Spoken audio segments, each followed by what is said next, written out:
to a 10x growth in 3 years. He had a significant role in growing the Skechers as the #1 sports brand by achieving the highest attainable brand position in the Gulf region and South Africa's retail industry.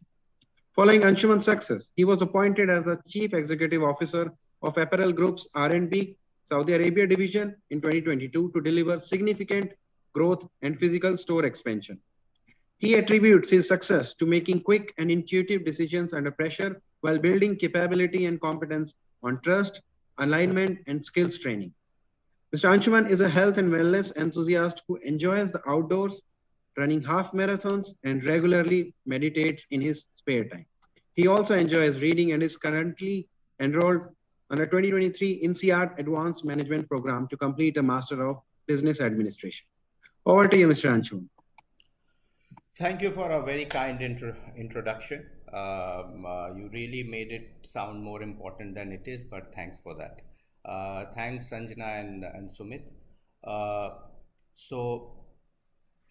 Business transformation is something that is very, very close to my heart, because I have constantly been involved with projects which have needed significant business transformation processes. Before we get into the presentation, am I audible to everyone? Yes, sir. Absolutely. Oh, okay. So, often business transformation is thrown around as a very, very extensive, difficult subject. But as I see it, transformation is not an option. It's part of life. Whether we do something or not, my business is not going to remain the same tomorrow as it is today. So the industry is changing, competition is changing, everything is constantly changing, and hence we are constantly transforming or evolving as we talk about it. Transformation can be of many types. On the largest scale, it is an era. On the smallest scale, it's an individual. In between are companies, network, industries, social ecosystem, etc. It is very, very important to understand that era, which sounds like a big word, maybe if we were doing this 20 years ago, we would have called an era maybe a couple of centuries. Victorian era, which lasted 300-400 years, French era, which lasted many, many years. If we spoke of this about 5 years ago, era would be a few decades. But today, the era has shrunk to, if not few months, definitely less than 5 years. Because if you look at it, we are grappling, CEOs like me at my age are grappling with the understanding of Web 2.0, while Web 3.0 is upon us. Google lost $1 billion, $100 billion in one day because they couldn't master their AI software, the BARD.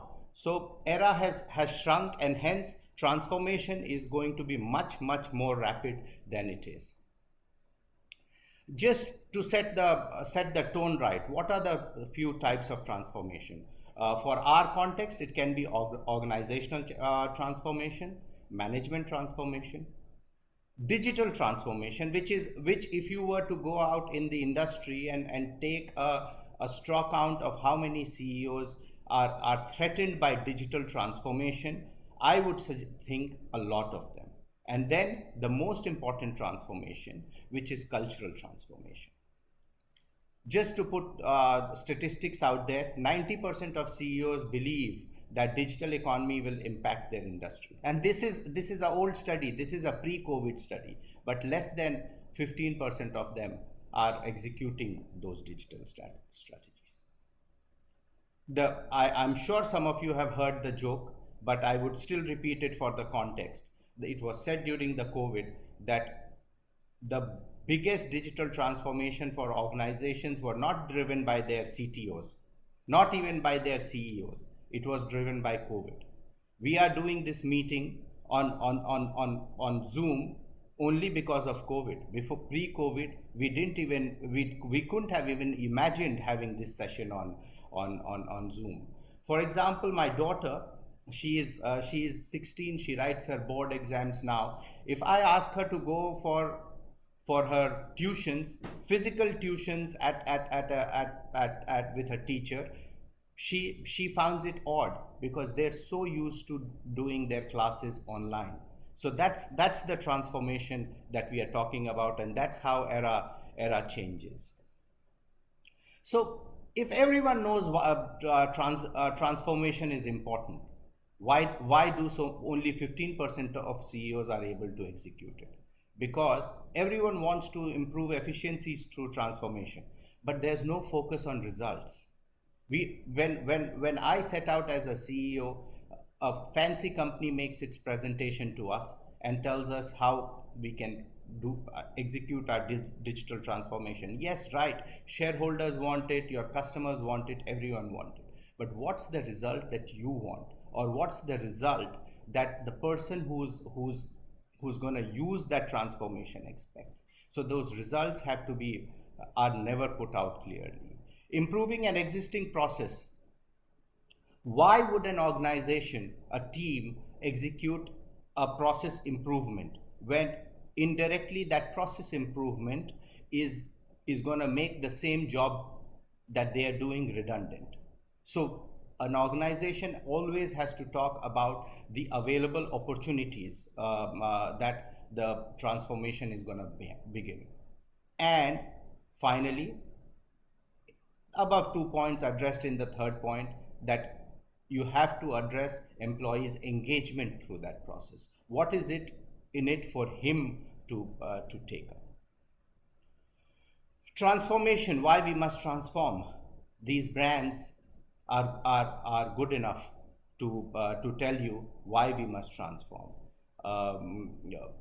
I don't need to go through the story of each brand, but you can see that transformation is what held them back. Kodak, I'll just pick up we could do it on some other time, we could get into the direction of each brand, but Kodak is very important for me because a lot of times I hear people talk about how Kodak failed because they did not get their digital camera strategy right. We couldn't be further away from truth, because Kodak wasn't killed by digital or print photographs. Kodak was killed by social media. What Instagram did was change the need of photography. Photography had to be something that was instantly uploadable and not something that one had to take, print and store it, or take the digital form and store it in a hard drive or in an album somewhere else. Your photographs were no more personal. It was public. And Kodak never understood this, and they were out of the business. So while we put the context of why businesses should transform, how would businesses transform is a very, very important aspect. And the most important aspect of any transformation is people. I would take you back to the first slide, where the hierarchy of transformation always had people at the center, then organization, then industry, then social, then era. So people is the core. And what is an organization? Organization is not just people. It is the choices that people make to determine the future of the business. So it is very, very important to understand what does it mean by transforming people. What does the transformation mean for the people who are part of it? So what are the challenges that a management has when they're going through a change management? The biggest challenge that any organization is, there is no buying to the change. The organization goes through the motions of transformation only because Some external consultant, KPMG or EY, have been employed for millions of dollars and have said that transformation is nice, transformation is cool, transformation is desirable. But the organization does not believe in transformation. Worse still, I have seen a lot of organizations go through transformation without leadership commitment.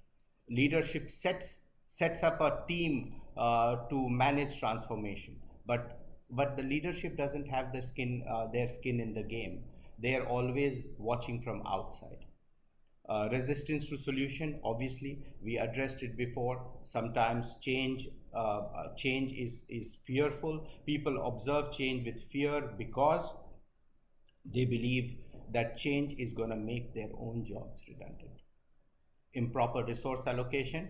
If the leadership's commitment is not there, resource allocation is always a constraint. I have, most of the time I've seen that if leadership's commitment is not there, it is always the person who's managing a non-critical function becomes head of transformation. Obviously, with all due respect to anyone, someone who's not handling a critical function cannot lead charge of a function as critical as transformation. There's sometimes all of the above are included, but there's no transparency in communication. That means transformation is being viewed with suspicion. That means people, most of are the organization over the time is coming to know of the transformation process through water cooler conversations, and then in water cooler conversations you only see shadows and box the shadows. Hence everyone is working to in the opposite direction to where the organization is headed. And change resistant culture. If we go back to the if we were to go back to the slide of all the businesses that went bankrupt because they could not transform, they were all excellent in the field that they were working in. They were fabulous, they were fantastic, they were out of the world, they were the best. But they sometimes, being the best at something that you do brings you to a change resistant culture. You become resistant to change because you become fearful. Today, just to put in context, and it is pertinent that we talk about it just now, today is Mahashivratri. The significance of Mahashivratri is that it today Shiv and Parvati get married, which is the start of creation. And at the end of the night, Shiv performs Tandav, which is the dance of destruction. So on the same night, the creator and the destroyer is also active.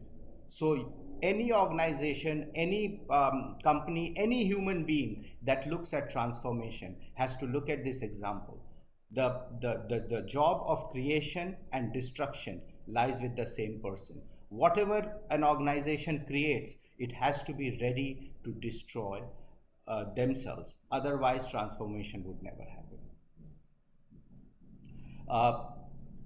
Adding on to the reasons why what prevents people from changing: individual, no communication and training, no reinforcement, no clear purpose, too much too soon. That's also a problem. If we are convinced on creation and destruction, and a lot of organizations are in a rush to change, in the rush to change, you begin to destroy faster than you are creating. You don't know what parts you want to destroy first for creation to happen. So the process of creative destruction is very weak when you're in hurry, and it's a very common cause for a lot of startups today to lose direction, because they are changing so fast, so soon, that very soon they have moved completely away from their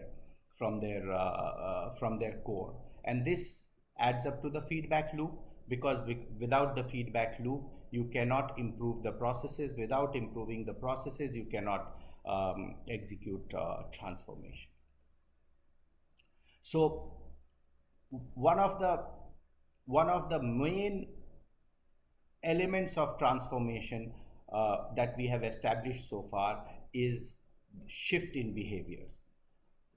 For organization to have a purposeful transformation, before the journey starts, the people who are part of the organization have to shift their behavior towards the world that they want to be in. They already need to in their mind start living that the new idea that they are working on.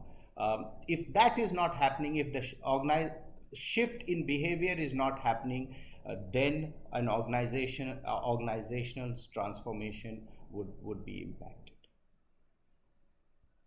So one has to understand that companies that outperform through operational excellence have different cultures from companies that that focus on innovative products and customer intimacy. So a lot of times we mistake operational excellence for companies' ability to transform. And again, loop back to the examples of the businesses that went bankrupt. BlackBerry. When I was your age and growing up, the only measure of a successful leader and what we aspired when we saw to the people that we aspired to become like were always the ones who were holding a BlackBerry in their hand. BlackBerry was measure of success, most secure communication device till date, right? But they were so rooted in their operational excellence that they did not feel the need of innovative product, that security of your communication was not the deciding factor anymore. It was promptness of communication. And so push mail, I don't know if any one of you are even aware of these terms these days. Push mail service became much more important than pull mail service, which was BlackBerry. You had to refresh it every time to see your mails on your device, and your device was eating up Kodak. Your device was eating up a Walkman and so many other things. So innovation, present operational excellence is in no way a measure of your success with innovation. Only focus on innovative product, and the most important thing, customer intimacy is very important. In retail, to be a successful retailer, it is often said that a successful retailer is the one who is able to pin himself to the shopping bag of a customer, because that takes you through the entire customer journey, and you are able to understand what you need to do next to stay relevant. So to what is the, when we said what is the corporate culture, when we said that it is people who are more who help us innovate better than other, it's the people who make the difference. So we have to understand what is the corporate culture. Corporate culture is a mix of leaders' value, customers' value, and employees' values. Where all these three parts meet is where your strategic corporate culture lies. Now, if you're dealing with a customer that is changing its preference very fast. I know it's banned in India, but Shein is a very famous Chinese apparel brand, and it's a simple thing. It's a simple product called fashion apparel, fashion clothing. Many years ago, Gap was the flag bearer of clothing. American brand, same gray, blue, white t-shirts with large Gap logo, fantastic quality, fantastic product, amazing. Gap was killed by Zara's and H&M's of the world, which were called fast fashion, because they moved from 2 seasons to 4 seasons or more. They introduced products every new products every 3 months. Sometimes they introduce new products every 2 months. Shein is now one of the what is the largest. During COVID, it became the number one downloaded app in United States of America, beating all other apps. What Shein does, while fast fashion brands like Zara and H&M were introducing new styles every 2 or 3 months, Shein is introducing new styles every 2 or 3 days. Now, Shein does not cater to a customer like me, but it does cater to a customer like you who does not look for quality, who looks for new fashion at a lower price. And Shein is today probably the number one fashion brand in the world. So in this case, you're dealing with customers whose values are fast fashion, cheap price, aggressive designs. Here, the strategic corporate culture has to be in the fast zone. So the context being that for you to be able to transform, it is very easy for an organization to look at leaders' values, its employees' values, and customer values, and find the sweet spot. If it is unable to, then head the Kodak way. What is an organizational culture? Just to be able to understand what is the organizational culture when we say organizational value. Why do we, first of all, just in passing, why are we talking about organizational culture so much more? So the guru of modern management, Peter Drucker, says that culture eats strategy for breakfast. So they say an organization with great culture will always win over an organization with great strategy. And it's very easy. If we were to do a good a quick survey and say, Tata, what comes to your mind? Reliance, what comes to your mind? Apple, what comes to your mind? What would come to your mind will be very close to the organizational culture, and each one of those organizations are successful in their fields because of their culture. So typically, organizational culture on a scale of control and external focus. If you will look at it, there are 4 types of organizations: adhocracy, clan, hierarchical, and market driven. Typically, an organization that has a high external focus and less on stability and control will have a higher market focus. So when your culture and strategy are in sync, then we arrive at a situation where transformation is successful. And how is mission? How does your culture and strategy be in sync? Our culture and strategy will be in sync if your mission, vision, and values match. So mission, vision are more towards the strategy side, and values are more towards the culture side. When they are in sync, then you get any result that you want to be in. Now, if your values are embedded in past, and you want to be you have a strategy to be a rapidly transforming company, you will have to restart somewhere else for you to be successful in transformation. For example, Walmart is today one of the most successful, has always been one of the most successful brick and mortar retailer, but it is also a very relatively quite successful, I can't say very, but it is quite successful online retailer also in US. When asked the question, how did they manage to, I would say, almost execute the impossible. It is very, very difficult for a brick and mortar retailer to be very, very successful in online business. But Walmart managed that. They said they failed 10 times. They failed 10 times in getting their e-com business up and running. So how did they succeed?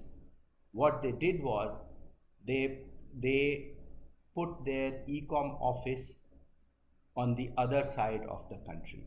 So they were situated in West Coast. They put their e-com office on East Coast. What they achieved with that was that they were able to keep the new startup away from all the old values that were holding them back. Sometimes in context of transformation, these old values are called virus. And these viruses infect any new idea that comes up. Because moment someone starts thinking of a new idea, someone who's more experienced will come and say, but things are not done this way in our organization. We have always been doing this way here, and hence transformation goes for a toss. And so it was a very, very successful model to put your business that you want to transform away from the core of the business. So culture and strategy, goals, objective, activities, value, practices, and behaviors, when they are in sync, they give you the desired transformative results. So, luck is quite predictable, but if you want more luck, take more chances, be more active, and show up more often. That's exactly, the transformation is as simple as that. Every transformation definitely needs luck for you to find the traction and fly with it. But for more luck to happen, you have to take more chances, be more active, more rigorous, more focused with your transformation strategy. So what is it for leaders to do? What is it that leaders can do for transformation? They have to develop a change story. Why is the change needed? What is the story that they want to talk about? In fact, in one of his books, in one of his books,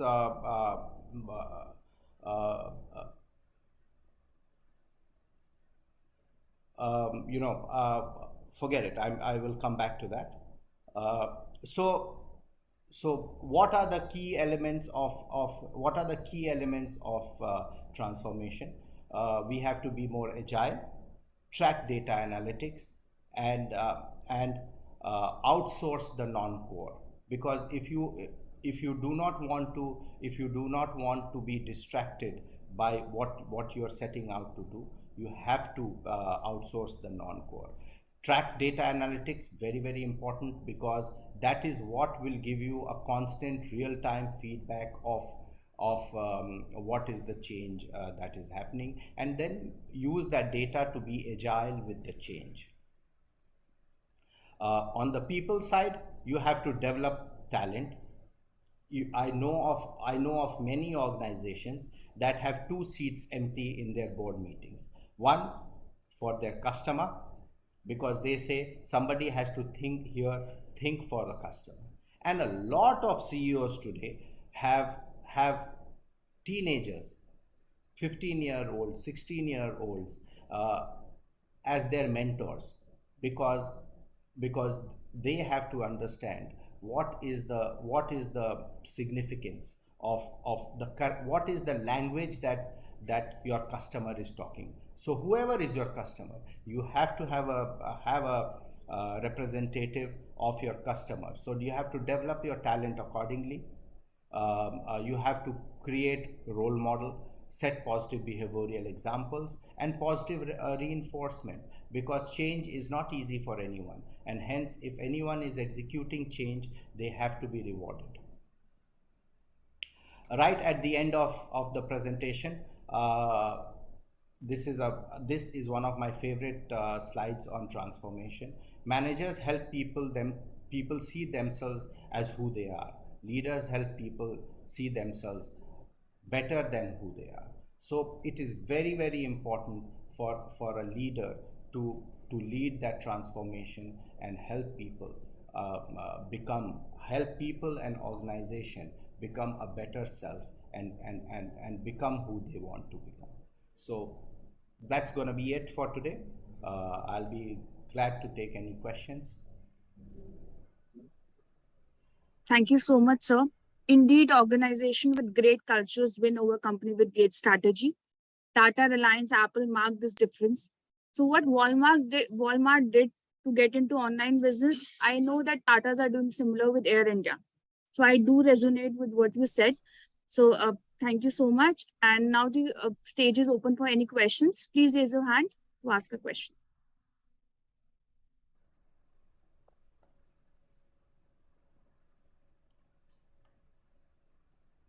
Yeah, Avnish, please go ahead. Hello. Hello, am I audible? Yes, you are. Yeah. Hi, sir. Thank you very much for this insightful presentation. My question is, sir, in the process of transforming business, one challenge that most evident is the passive resistance we see in the people. And this resistance to change from within the organization. So how should we counter this resistance? So what I meant to say is, when we see this resistance, sometimes it comes actively also and sometimes it is passive. And I have personally seen that active resistance can be dealt and can be probably tackled well. But when there is a passive resistance, what are the ways we can actually see it and we can, tackle it well? So there are very good question. Thank you. Sorry, I didn't get your name. I'm so sorry. Sir, I'm Avnish Thakkar. Thanks, Avnish. That's Yeah. that's a very good question. And there are so in my views there are parts to this. Two parts to this. How can we counter it? First is introspection.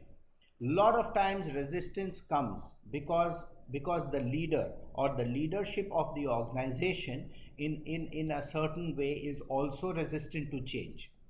So a lot of times what is happening is the organization is just echoing the behavior or mirroring the behavior of the leaders. Maybe the leadership talks about change, but their own personal approach is very is resistant to change. So that is a very important element for a leader to reflect on. If I as a leader am resistant to change or fearful of change somewhere else, organization gets that as a thought. The second one is you identified a very good group of people, the passive resistors. Active resistors are always vocal, and in many ways active resistors are the ones who are telling you, convince me and I will follow you. Those are typically the people who are active resistors. Passive resistors are waiting for the outcome of the behavior of vocal resistors before you realize. An organization, if the problem is so deep, then organization has to analyze that among the people who are resisting, who are the fence sitters, and work on the fence sitters to actively make them move towards your strategy. And all sometimes when the rest of the organization see the fence sitters go one direction, a lot of them will follow. What that would mean is that there will be some people who would be leading the change, some people who were resistant to change but have now joined the group. That sends out a message that the organization is serious about the change, and rest either follow or move out. So that's those are the two strategies that I can think of. Thank you very much, sir. So, hearing this insightful answer, I just got another question related to change only. May I go ahead? Yes, absolutely.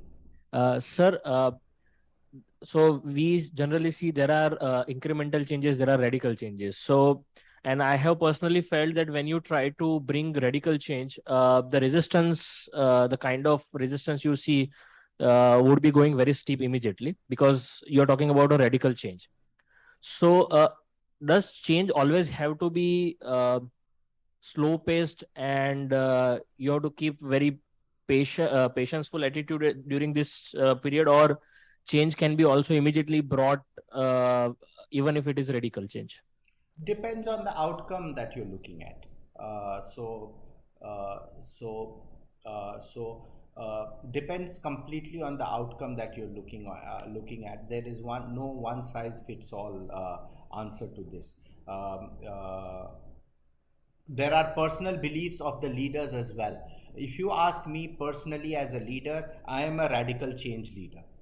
So a lot of times internally within an organization, my movement from one set of tasks to another always almost sends out the message that there is a radical change coming in the organization that I am leading. So I have always been a radical change leader, but there are some fantastic incremental change leaders that you're there. But imagine, I mean, we would, because we've used Kodak as an example. What change should have Kodak gone in for? I'm asking you the question.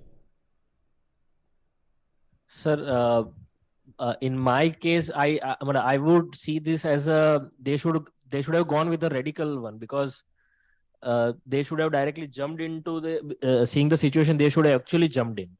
What change should have Nokia gone in for? In case of Nokia, it should have been incremental, because they should have keep on changing, but they were stuck for a very long time. Exactly. So you've answered your question. It completely depends on the situation that you are in. If you ask me, whatever Kodak would have done, whether they would have changed or not, they would have died. Because do you see anyone using digital cameras? Sir. No, right? Now I mean, digital cameras are almost gone now. Yeah. So for Kodak, they became irrelevant because that product itself died. But I think Nokia should have junked their history legacy much sooner, and they would have done fantastically well. So yeah, incremental changes. So it completely depends on the business that you are in, the challenge that you face, and the leadership that you have. I mean, if your organization is unable to change very fast, then you would rather follow incremental change. I would put in a supplementary question here, and I don't know why people are not talking about this enough. There is one organization recently that has undergone a radical change that nobody seems to notice, which is Tata's merging Vistara Air Asia into Air India brand. That's a dramatic change. Tata spent years building a beautiful brand called Vistara. They spent a fortune acquiring Air Asia brand, and here they have killed those two brands to merge it with a brand whose legacy is if we'll be kind to the legacy of Air India, we'll say it's terrible. I mean, calling Air India terrible brand legacy is an understatement, right? But what a radical change radical transformation that they have gone for, because they have kept the name of the national flag carrier and lost and decided to shut shops on two brands that they have spent years building. Now, the question here, if you went back to the presentation that we made, who you are as an organization is very, very important. Tata is as an organization that is firmly entrenched in history, culture of India, and they have behaved exactly like the brand who they are, by junking two of their newer brands and going in for the legacy brand. So that's a radical change. That's not an incremental change, but we should talk more often about that. One day I am sure somebody will write a case study on this. Thank you very much, sir. I would actually like to read about it. It completely underwent. I'm shocked that nobody is talking about it in any of the business papers. Yeah, true, sir. Thank you. Sorry, I didn't get your name. Sir, I'm Avnish. There are two Avnish? No, sir. Second question was also mine, sir. Oh, okay. Hello, sir. I'm Yeah, Anurag sorry, Kumar. because the screen on the side. Do you want me to shut the screen share so that we get bigger screens, if Sure, that's sir. okay? Sure, sir. Yes, sir, please. Thank you.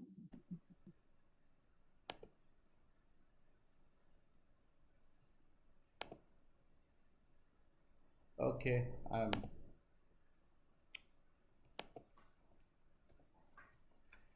Yeah. Yes. Let's go ahead. Yes. Hello, sir. I'm Yeah. Anurag Kumar from the PGDM GM batch. Okay. Thank you for taking out the time for a topic that is very relevant to us.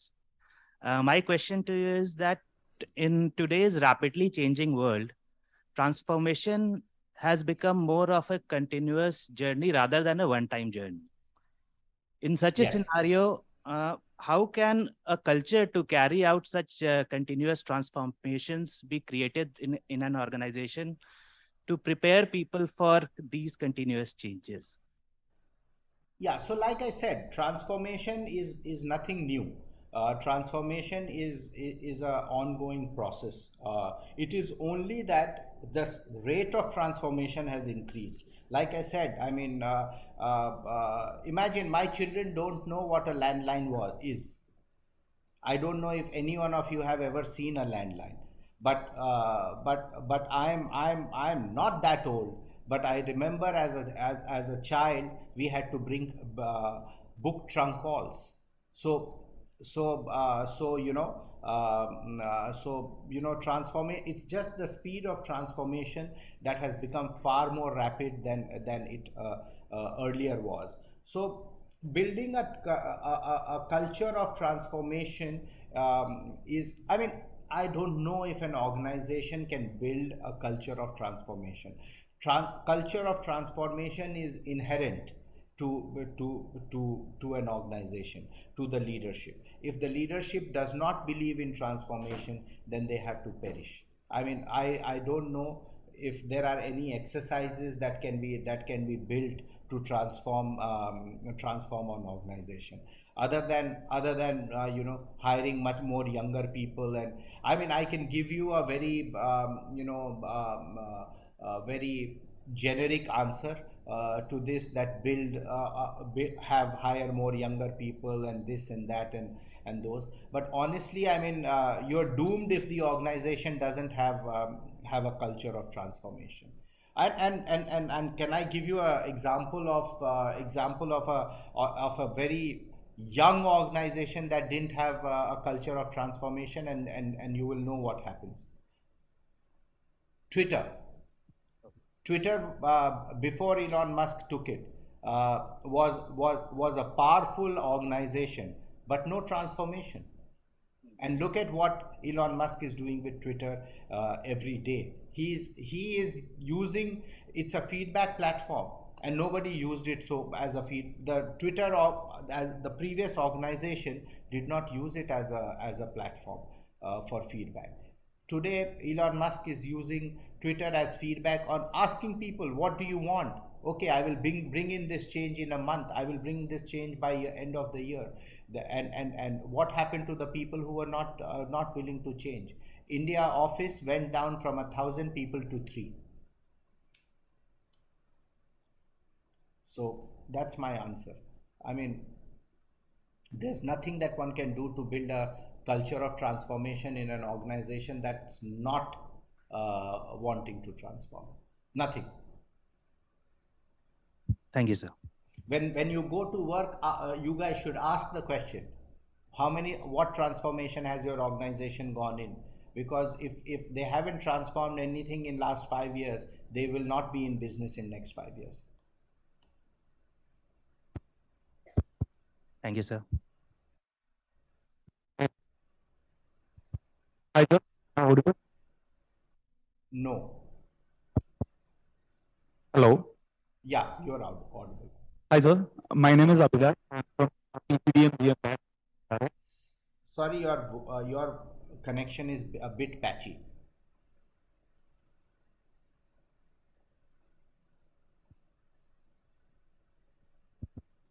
Hi, sir. Yes. My name is Abhilash. I'm from Hi, Abhilash. PGDM GM batch of XLRI. So you are already into this apparel industry and retail industry and very much successful in the industry. So we would like to ask a little bit, which is connected to the market. Yeah. So what do you think, or according to you, what are the current trends or some latest trends or innovation, what is happening in the retail industry now, and how it will shape our future or shape the future of the retail industry? And what is your opinion? Future of the retail industry,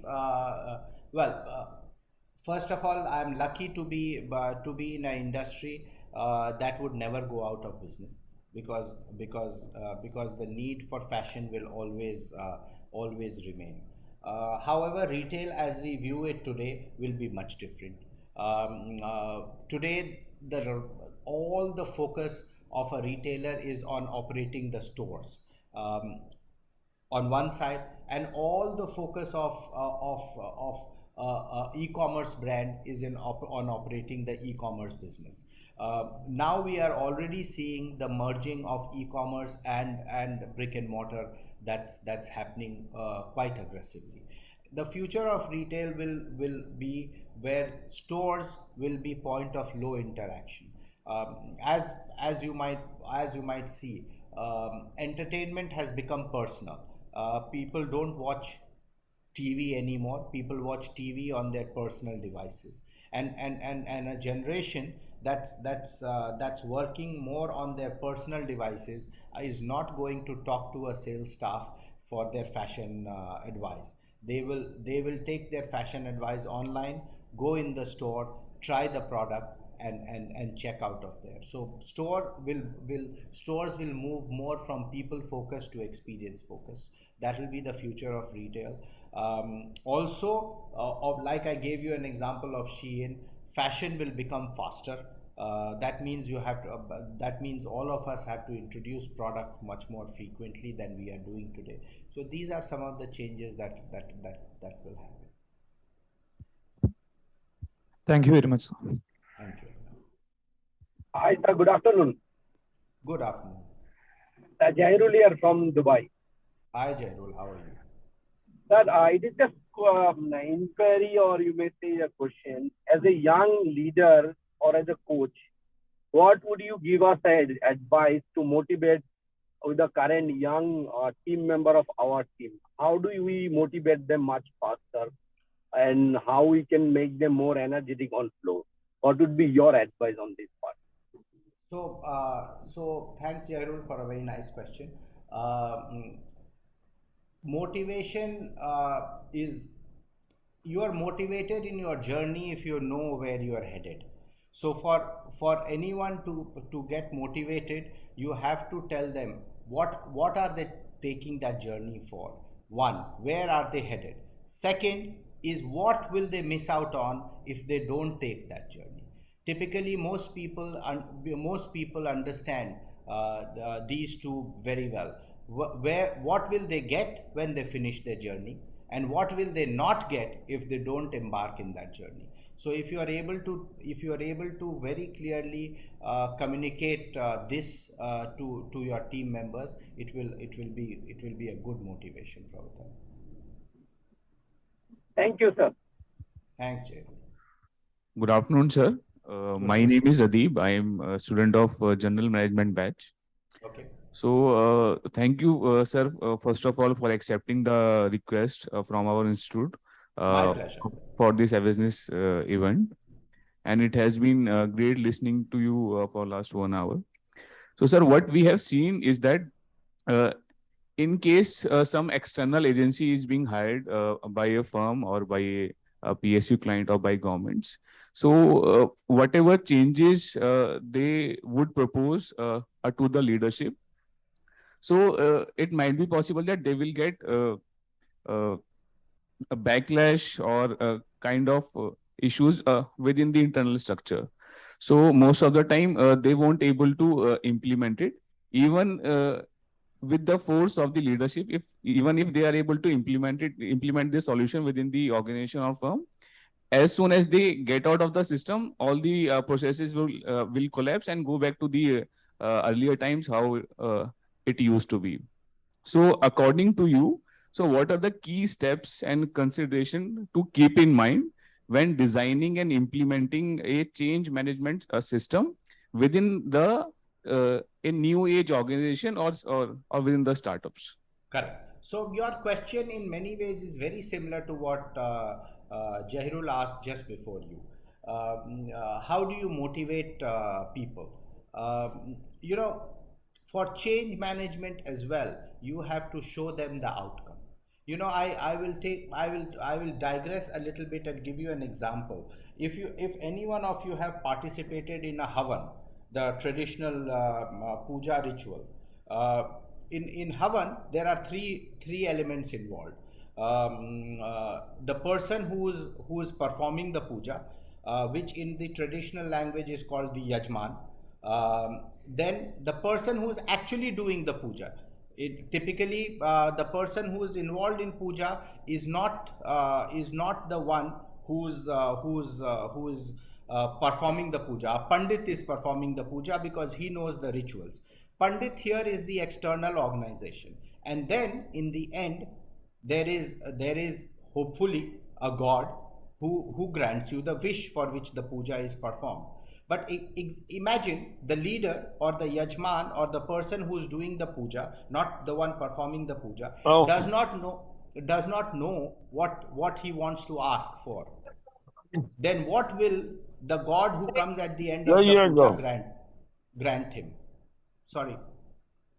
Vishnu. Could you please mute yourself? I'd be Kamani. If you don't have any question. So did you get that? You have if an external agency has advised you towards the change, but the leadership does not know what is the outcome from the change, or what is their wish when the god arrives, then even god can't grant their wish, and they will go back to where they were. So they have to know what is the outcome that is desirable from the change. So, sir, what you are saying is correct. So basically, most of the times, what actually happens is that client don't even know what they actually want. They don't know Exactly. the requirements. They just look after the end goal that they want to achieve, because of which the consultants who are working with them of some agency, they will give them solution. But in the end, it might be possible that the end result, what the client desire, they won't able to achieve it because they don't know the process and the rigor that they go through. Yes, so that's the challenge, because if the organization and its leadership does not know what they want to achieve at the end of the transformation, then they will never be able to achieve the transformation, no matter who advised it them and who implement. They will have a fancy book of reports, but they will go back promptly to doing what they were doing right at the beginning.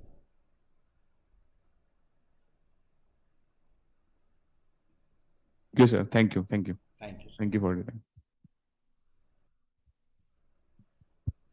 Hello, sir. Am I Hi. audible? Yes, you are. Yeah. Hello, sir. I am Amit Tarwani, student of PGDM GM batch. So, Hi, sir, Amit. first of all, thank you for sharing your wonderful insights. So, my question is, which transformation is inevitable? I mean, which transformation takes precedence? So, I understand that in order to make a business transformation, you need to make some transformation in the human resources side of the business as well. So, in that context, how does a business leader makes a trade-off? So, no, there is no trade-off. Organizational transformation or business transformation will always happen through people transformation. And so there is no trade-off. You always have to start with people first, because it is your team that will make or break you. If you have a team with old habits, they will do the things the old way. Yeah. So people first. There is no trade-off at all. It is always people first. Okay. Thank you, sir.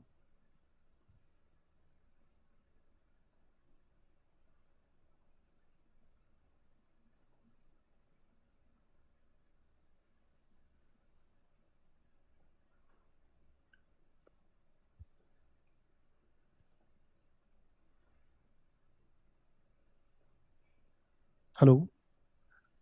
Hi, sir. Yes. Am I audible? Yes, you are. Yeah, my name is Yogesh Kadyan. I'm from apparel retail background.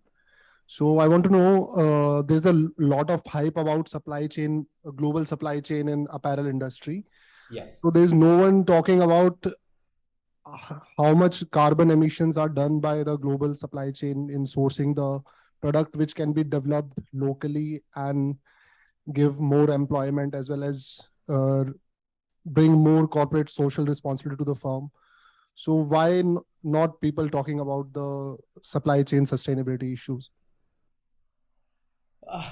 It's a difficult one, and a very good question.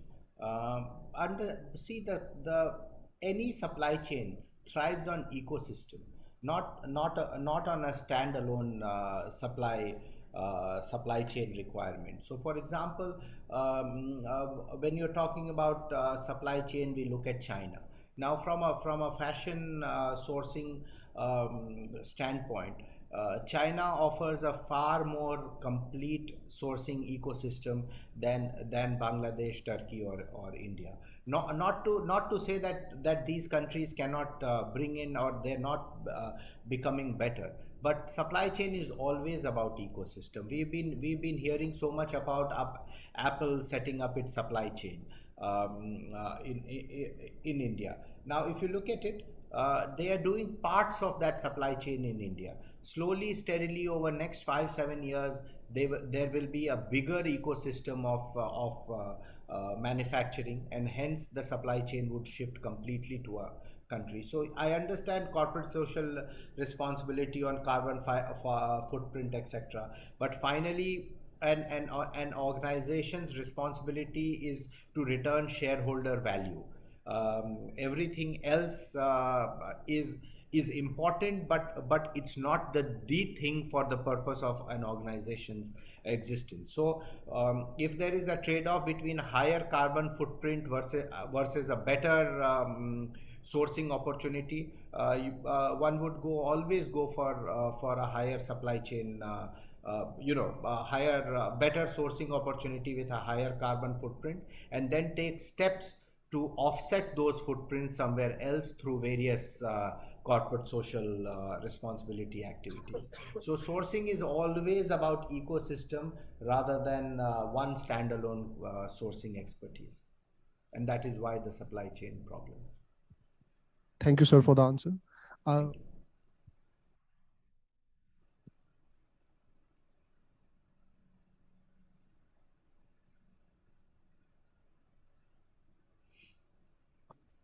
Friends, are there any more questions? Okay.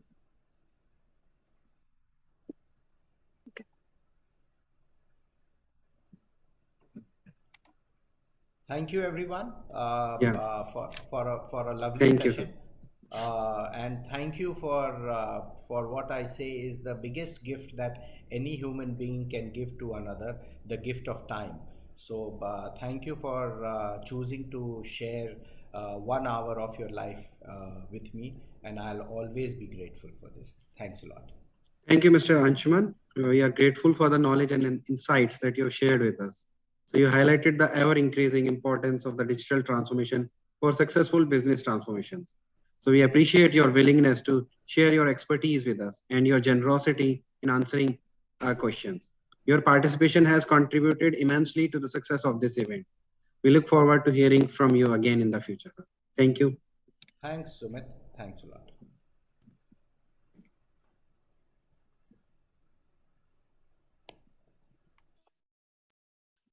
Thank you, sir. Next, I would like to confirm whether Mr. Sudesh Chandarajan is already here on the call. Yeah, Should it be? All right, great. So I'm delighted to welcome you all to a session on purpose and profit, staying relevant in changing times. So as we gather here today, I'm reminded of a quote by the great Mahatma Gandhi, who once said, "The difference between what we do and what we are capable of doing would suffice to solve most of the world's problems." So this statement resonates with the theme of our session. Today, businesses are facing an increasingly complex world where they must balance their profitability with a sense of purpose that goes beyond just making money. As Gandhi suggests, we have the power to do more than just meet our bottom lines. We have the potential to make a positive difference in the world.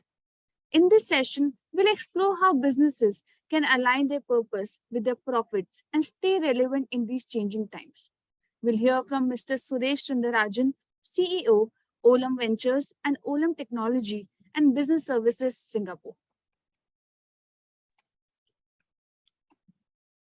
So Mr. Suresh is based out of Singapore and is currently co-founder and CEO of Olam Ventures, the incubation and venture building arm of Olam Group. He co-founded Jiva, a farmer services platform, Terrascope, a climate tech venture, and ADVA, a consumer sustainability app, as part of Olam Ventures. Also, an official member of the Forbes Technology Council. In 2017, he initiated the digital transformation journey for Olam, developing and implementing a suite of solutions covering the spectrum of the agricultural supply chain. Mr. Suresh also serves as acting CEO of Olam Technology and Business Services, the group's IT, cybersecurity, digital and global business services arm. Over to you, Mr. Suresh. Thank you. Good evening to all of you, and really appreciate your investment in time and listening to my perspectives. I know it's been a long day. I think towards the end of the day, everybody develops fatigue, and probably I'll try and make it interesting, a little bit thought-provoking. I'll pick from what you just mentioned about we have the potential to change. And if you want to reflect upon that, why do we have the potential to change? Why are we special? Are we really special? Right? So if you have read the book by Jared Diamond, the author who wrote books like Guns, Germs, Steel, The Third Chimpanzee, the difference in DNA between us, Homo sapiens, and chimpanzees are just 1.5%. So we share 98.5% of DNA with chimpanzees who are probably in some wildlife reserve or locked in a cage in a zoo. He calls it as the great leap forward. Something happened 80,000 years back that probably led to some kind of a mutation that made us reach this current point where we are talking about solving world problems, but just 1.5% DNA difference. The DNA difference between us and chimpanzees smaller than DNA difference between other species, like say 2 birds of a similar, a tree has got a larger DNA difference. So this is called as great leap forward. Probably it's our linguistic capacity, our ability to talk and document, and that leaves a legacy of training. Right? So there's something special about us, but that also means that we are responsible. And that's why this topic is about, profit. Yes, enterprises are there to create value for shareholders, but in the process of creating value for shareholders, can you also embed purpose? Because we, human beings, are not just special, we are responsible in creating sustainable business enterprises. It's an obligation on us. We do not have the right to plunder and destroy the finite resources of this planet. We are responsible to protect and work in a sustainable fashion. So there are 2 parts of the talk for me. One is about profit, and I will refer to profit in terms of how in changing times, companies have to rediscover themselves. I think partly Anshuman and other speakers have touched upon that. The last 2-3 decades of how industries have been transformed with the ascent of technology. And so as a business, how you have to always be agile and innovative. I'll share some reflections of how Olam has done it in the last 33 years. And the next part is how do you then bring in purpose into a profitable equation? And how do you keep the employees motivated in that journey? Now, a little bit of a background on Olam. Olam is a Hebrew word. Olam means transcending boundaries. We chose this word way back when we set up as a company in 1989, because we as a small group of leaders at that point in time harbored this ambition of making Olam a large global enterprise.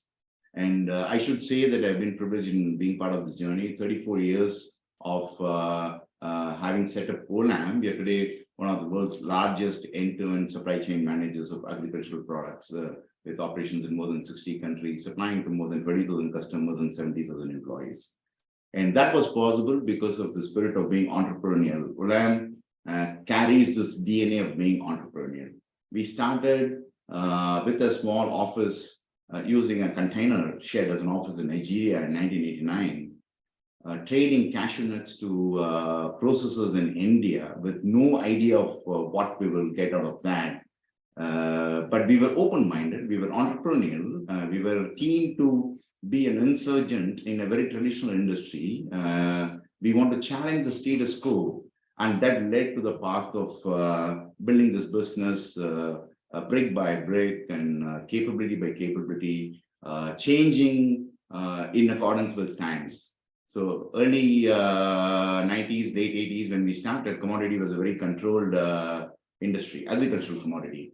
Some of you would have heard of even the coffee board in India. Many countries had similar such restrictions. But we were very entrepreneurial, and as these commodity boards were getting dismantled, we found a space in terms of growing our supply chain. We added more countries, we added more commodities, but eventually we also expanded into supply chain. So we never wanted to be just a trader. We wanted to be a supply chain manager. The last 34 years has shown us that depth in our presence. So we just don't trade. We own approximately 200 manufacturing operations around the world. We work with more than 6 million farmers indirectly or directly in many of the countries that we operate in, with cooperatives, with non-profit associations. We own plantations. We are the largest grower of almonds in orchards, almond orchards in Australia, owning about 12,000 hectares. We grow walnuts and almonds in California as well. We do rice farming in Nigeria in a way to revive the Nigeria rice farming in terms of improving the local production. So Olam, even though is coming from an industry which is known to move much slower, the world demand for agricultural commodities doesn't grow much faster. As a rough rule of thumb, it's half of world's GDP growth. But even in an industry which grows very slowly, which is very slow and very, very slow to adapt to technological changes, we have sort of been an insurgent in creating many world's first in the supply chain. That's not just because we wanted to have the bragging rights and plant flags and say we are the largest, we are the biggest, we are the smartest. We realized early on the only way to build this business is to build in a way that every single stakeholder in the supply chain will benefit. Now, this is about agriculture. But if you step out of agriculture, as some of the earlier speakers would have shared with you, industries have been decimated, companies have been destroyed because the CEOs in those industries never saw what was coming in terms of development technology. So Ray Kurzweil says our view of future is linear, but the impact of technology is exponential. It basically means that we take 30 linear steps, we get to 30. If you take 30 exponential steps, you get to 1 billion. So that's the power that the technology had in the last 2 decades in transforming industries, in bringing in new players that really made only corporates which are innovative and agile to survive, leading to the demise of all the other corporates.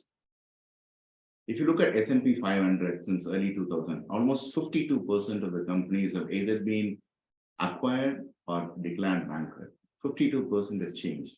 The prediction is in the next 10 years, 40% more churn will happen from S&P 500. The world's first 1 billion market cap company was US Steel in 1901. 10 billion was General Motors in 1955. And then 100 billion was IBM somewhere in 1987, 500 billion Microsoft in 1999. And Apple reached 1 trillion in 2018. Apple took 42 years to create 1 trillion in value, but 2 years to create the second trillion. And the first company to reach 3 trillion. So this impact of value creation, the pace of value creation, the pace of innovation, the pace of a change in which boundaries get blurred between industries, we have seen in the last 2-3 decades. So if you want to be profitable, you have to look at your business very different. And some of you would have read this sort of fad statement most CEOs make that my business is technology business, right? Whoever that CEO is, somebody in bank will say, I'm not in banking business. I'm the CEO of a tech business. Banking is just a service that I provide around technology. A retail CEO may say the same thing. I'm not in the retail business. I'm in the tech business. Incidentally, I provide retail as a service. Why is that so? It's because the competitive landscape has changed. The capacity for technology to change traditional industries, even brick and mortar industries, has increased significantly. And if you recollect some of the most infamous statements CEOs have made and they have to gulp it back, in hindsight, you would realize how people fail to see the opportunities. Steve Ballmer, CEO of Microsoft, very famously said, Google is not a company, it's a house of cards. We all know where Google is today, right? I don't know if you guys remember BlackBerry, which was very popular with corporate users as the most secure handled instrument for emails. It was owned by a company called Research in Motion, RIM. And CEO of RIM was criticizing iPhone launch and said, who on the earth would buy a phone that doesn't have a keyboard? And that's costing $500. And today we know where Apple is and where iPhone is. Time Warner CEO made this comment about Netflix. When Netflix launched their content program, he made a comment that this is like the Albanian army invading the world. I don't see Netflix going anywhere. So I'm trying to say this because if you are in a business now, the rules of the games have changed in terms of how you look at your competitive landscape. How do you build or nurture an innovative mindset in a large organization that will continuously see changes happening outside and inside and try and make sense of it? How do you define your core capabilities, not core business, core capabilities from which you can get into multiple businesses? When Amazon opened online bookshop, when Jeff Bezos did, who on the earth would have thought what all industries Amazon would get into, right? So it is no longer a fixed rule of I am in this business of cement manufacturing or fertilizer or retail or banking and financial services, insurance, and that's my capability. No. If you have core capabilities, latent assets, you could probably exploit them to create different business opportunities in what could be beyond the core. Nokia was first in the business of paper. Samsung had a grocery shop. That's how they started. Nintendo, which is now world famous for video games, was famous for playing cards, not video games. And there's a large Japanese image company which realized that the core competency is in colors. So rather than doubling bets on photography and film, they created a cosmetic line because they believed that they're experts in handling the color pigments and they could get into cosmetics and facial creams because they understand color better than any other company. So can you identify core capabilities in a business? Can you always create an innovative mindset, a culture that thrives in innovation, where the status quo is challenged? Can you build an organization that has high talent density? Can you build an organization that is agile, that's not like a large ship to make a turn, it takes 10 kilometers of radius, by which time you've lost sight of your direction? Can you turn much faster? If you look at the number of companies, large companies successful in transforming and innovating, there are far fewer than new companies that have come in the last 20, 30 years. As they say, the startups, the insurgents, they come with a mission and they have these new ways of working or no ways of working. They discover those ways of working and they build much larger businesses in a very, very short period of time that large companies find it difficult to adapt. But there are successful examples too. Ørsted, a company from Norway, which was heavily dependent on fossil fuel, completely got out of fossil fuels, got into renewable energy. Today, it's one of the most successful renewable energy companies in the world. Lego is an outstanding example in self-discovery, how they can change their business model. And today, one of the most admired company in the Lego building blocks that they supply. So every company has to go through this process of innovation, where you are agile, you have an innovation mindset, you're open for building a talent density, and more importantly, you don't get stuck to what you're doing. you discover what strengths that you have and see how you can get into those businesses which probably could give you a larger share of the value that you're creating. Today, Amazon's power and presence across industries makes any CEO shudder when Amazon makes an announcement that they want to get into a new industry. And in the old days, competition is defined as only by companies doing similar businesses, either larger than you or smaller than you.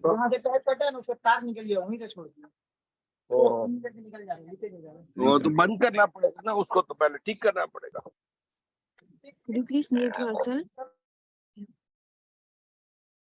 तो अंदर से भी repair करना होगा और ऊपर से भी लगाना होगा, तब वो.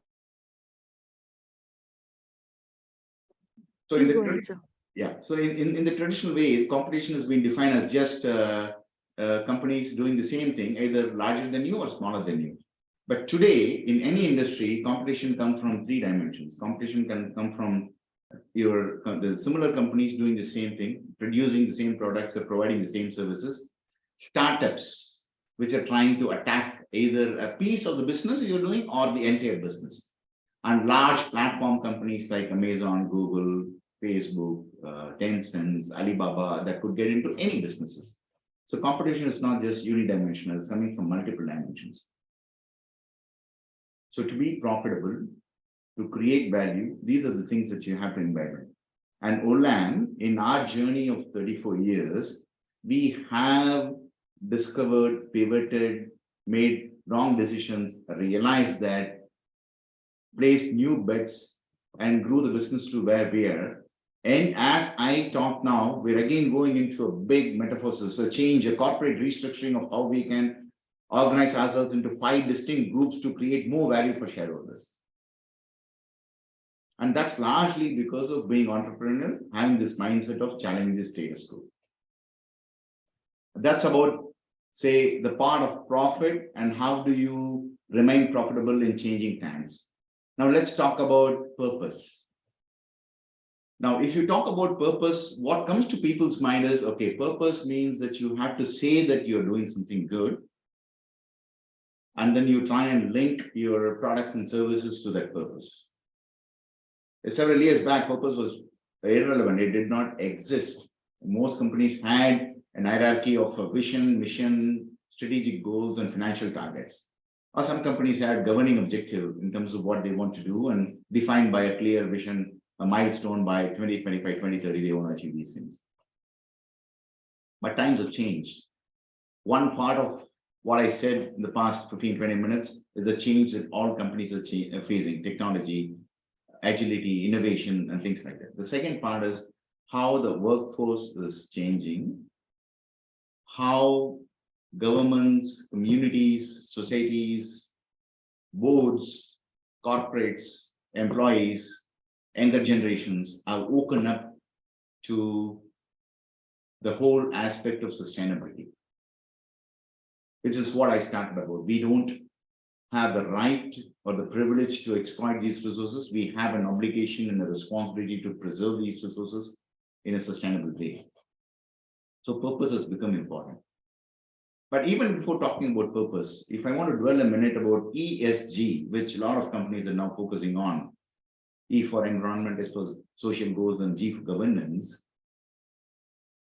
There are 2 ways in which you can look at ESG as corporate enterprise. You can look at it as a risk mitigator, or you can look at it as a business differentiator. The risk mitigator, it basically means you're not so much concerned about ESG. You can do minimal steps, minimal actions that are required to tick the boxes, fill the form, meet the statutory requirements on ESG, and try to be happy, which is a very wrong path to take, because a lot of people today have this misconception that ESG is expensive and businesses don't pay for taking ESG initiatives. If you take this approach of being a risk mitigator, your business will be short-lived. Probably 5-10 years, you will be outpaced by new companies or your own competitors who are far more savvy and suave and nuanced on ESG, creating value, making profits, will outpace you. So instead of looking at it as a risk mitigator, the other way to look at ESG is how you can make this as a business differentiator. And what do I mean by being a business differentiator?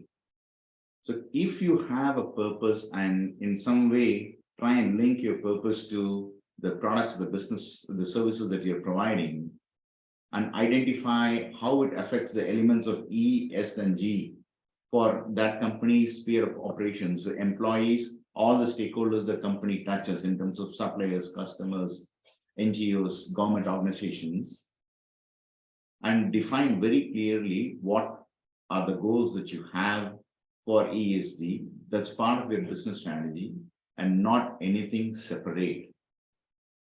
If you look at ESG as a business differentiator, it also will end up being a powerful competitive differentiator for you, and it will pay. It's not a cost you're sinking in. In Olam, because we are in a very vulnerable industry, agriculture is both a boon and a bane. It is a bane because agriculture accounts for 25 to 30% of world's greenhouse gas emissions. And agriculture, followed by smallholder farmers, more than 550 million around the globe, are not very well off. They're not prosperous farmers. They're still struggling in adapting technology, getting their yields up. They just own 1 hectare or 2 hectares. But the boon is, because you are in an industry that supplies the world's food, and you cannot afford to just stop producing food to feed the 7 billion population going to 9 billion and 10 billion, you have enormous opportunities in how you can build ESG as a differentiator into your supply chain. So a company like Olam doesn't have to build the schools, roads, wells to claim that we are a good corporate citizen. In our core supply chain, if we make sure that we can transform the supply chain in which all the stakeholders are benefited, including the customer and the farmer and everybody else in between, and that is an attractive proposition for Olam in creating profits, that's a win-win situation. Which is why in 2017, after a lot of deliberation, we changed our purpose in a subtle way to give this emphasis. Before that, we were talking about Olam standing for creating value or being profitable, at the same time being responsible in a ethically responsible and environmentally friendly manner. But that really was just, that didn't reflect our tall, lofty aspirations. That was just a delta, incremental good feeling that you want to be a good citizen in making money. So we changed it in 2017 to be more bold in saying that our corporate purpose is to reimagine global agriculture and food systems. And what do you mean by reimagining agriculture and food systems? The sky is there for you to interpret. There's so much of opportunities for you just because we are operating in more than 1,000 supply chains in 60 countries and working with 5 to 6 million farmers. We can use technology and everything else that comes with it to change the traditional agricultural supply chain in a way that will benefit the farmers and their customers. And I'll share some examples so that it relates very clearly for you. In some of the agricultural products that we work in, child labor risk is very high. And Olam is one of the few companies in the world which has a technology platform we call a child labor monitoring system, where we flag children at the risk of being deployed in plantation. Today, we track more than 200,000 children in Africa in cocoa plantation, which has got a high risk of employing child labor. Using technology, really mitigating the risk of employing child labor in a plantation, making sure those children go to school, at the same time, making the cocoa supply chain profitable. So that's a very, very powerful way of using ESG as a differentiator in your supply chain. We work with farmers in really very wild areas in Africa and Asia, bordering on protected nature reserve. So there we agree in ensuring the farmers don't encroach into the wild habitat. For example, in Congo, we have a program to make sure that the farmers don't encroach into a habitat of gorilla that is at the risk of being extinct. We provide advisory to farmers, very, very customized advisory on farmer through app to make sure the farmer can get a training program for farming. I don't know how many of you have a farming background, but you'll be shocked to see that despite all the availability of technology and platform to disseminate information, rural farmers in many countries still adopt primitive practices that leads to very, very poor yields. Even in India, many parts of the world where we operate. So Olam impacts farmers by educating farmers to grow their produce better, improve their yields, bringing in transparency and trust into the supply chain by making sure that market prices are fair to the farmers. The same count, Olam's customers are leading food brands like Unilever, Nestle, Mondelez, Starbucks, Costco, Walmart, Aldi. Name any retailer, wholesaler, food manufacturer, we supply to them. And these customers also want impact on sustainability for the commodities they are sourcing from company like Olam. And we are able to do that because we have presence on the ground. So going back to the philosophy of how do you look at ESG? If you look at ESG as a risk mitigator, you will only proceed in an incremental fashion. If you look at ESG as a business differentiator, you will find the wherewithal, the means to innovate radically, invest in those innovations, and embrace ESG as part of your corporate strategy, not as a standalone function that probably donates money to be a good corporate citizen. So there's a purpose part of it. The purpose has to embrace the principles of ESG, relevant for the industry. It's not that everybody should focus on the same E, S, and G. For your industry, for the stakeholders that you touch, how will you, as a corporate citizen, look at your purpose? You have to be very clear to attract talent. Now, the second part of purpose that's becoming important, especially post-COVID world, is because of the way the workforce flexibility has changed and the enormous discretionary decision power it has put on the younger workforce in choosing where they want to work and how they want to work. Purpose becomes important. Do you wake up every day to go to a company that has a purpose that in some way aligns with your personal purpose? Not directly, in some way. That is a factor for motivating you to get up and go to work.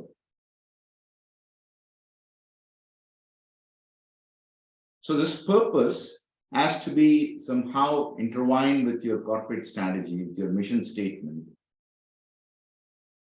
Very clearly identifying in ESG, what will that company do? Set up the organization in that way where every single business unit have goals on ESG, provide the necessary investments to make those decisions on those ESG initiatives, measure, have candid discussions of how we are progressing. The last decade, as all of you would have seen, or more importantly, in the last few years, there's so much talk about climate, global warming. There's a lot of talk about plastic usage, circular economy. But ESG is much bigger, broader than just climate and plastics. So if you look at the frameworks, it's all about everything from biodiversity to nature, preservation of forests, to water usage, land usage, to carbon footprint, everything else. Which is why I said that for a company, you have to see what is relevant for you and how you can create a positive impact. So I've talked about now in the changing, fast changing world, how being profitable itself is being a challenge because of technology, competition, agile way of working, lack of innovation mindset. And then I said, purpose is important because there is a smart way of doing business, which is having an ESG differentiator into your business strategy and then scaling that up, which also will benefit you because your purpose is compelling enough for people to join your organization and be part of your mission. Now, the last thing that is even more important, which is a little bit different from what I've seen in the last decade, is the type of problems we are trying to solve would require partnerships that we are not taught in the past. So it's not just about corporates competing with each other and trying to outperform, outbeat each other and be the biggest, the largest, or the most profitable. That is okay. But if you have to solve larger problems in life, which are complex and which requires more than one company in an industry or more than one company from multiple industries having to come together, we have to. And I put it in a slightly controversial way of promiscuous relationship with partners that you would not have thought of in the past, corporate partners, I mean. So I am seeing evidences of companies coming together to solve larger problems because not one company can do that. But the same journey also create value for each of them, innovate together, conquer together. So I would like to now conclude and reserve the rest of the time for discussions. But just to summarize back, the way I was thinking is, in changing times, being profitable is important. And we spoke about how companies are being disrupted. What is really required to retain your core and continue to be profitable and look at expansion into multiple businesses if that's possible. And then how do you look at ESG as a business differentiator, not as a risk mitigator, so that you also have a strong purpose. So the purpose and profit works together. And obviously without people, you can't do that, which is why I was silent about people. It's all about people when you talk about purpose. And when people bring that best into work because the purpose is company, you get profits.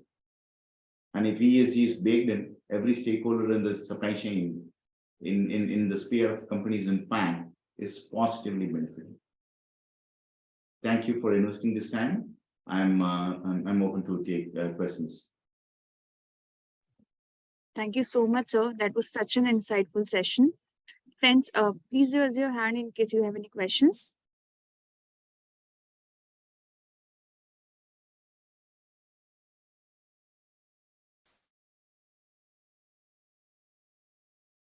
Is it the fatigue of a long day?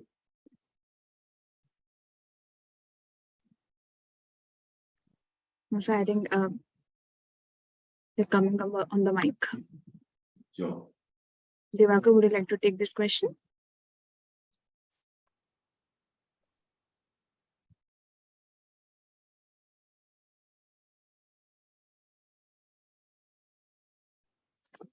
Shubham, you have the mic. You wanted to ask something?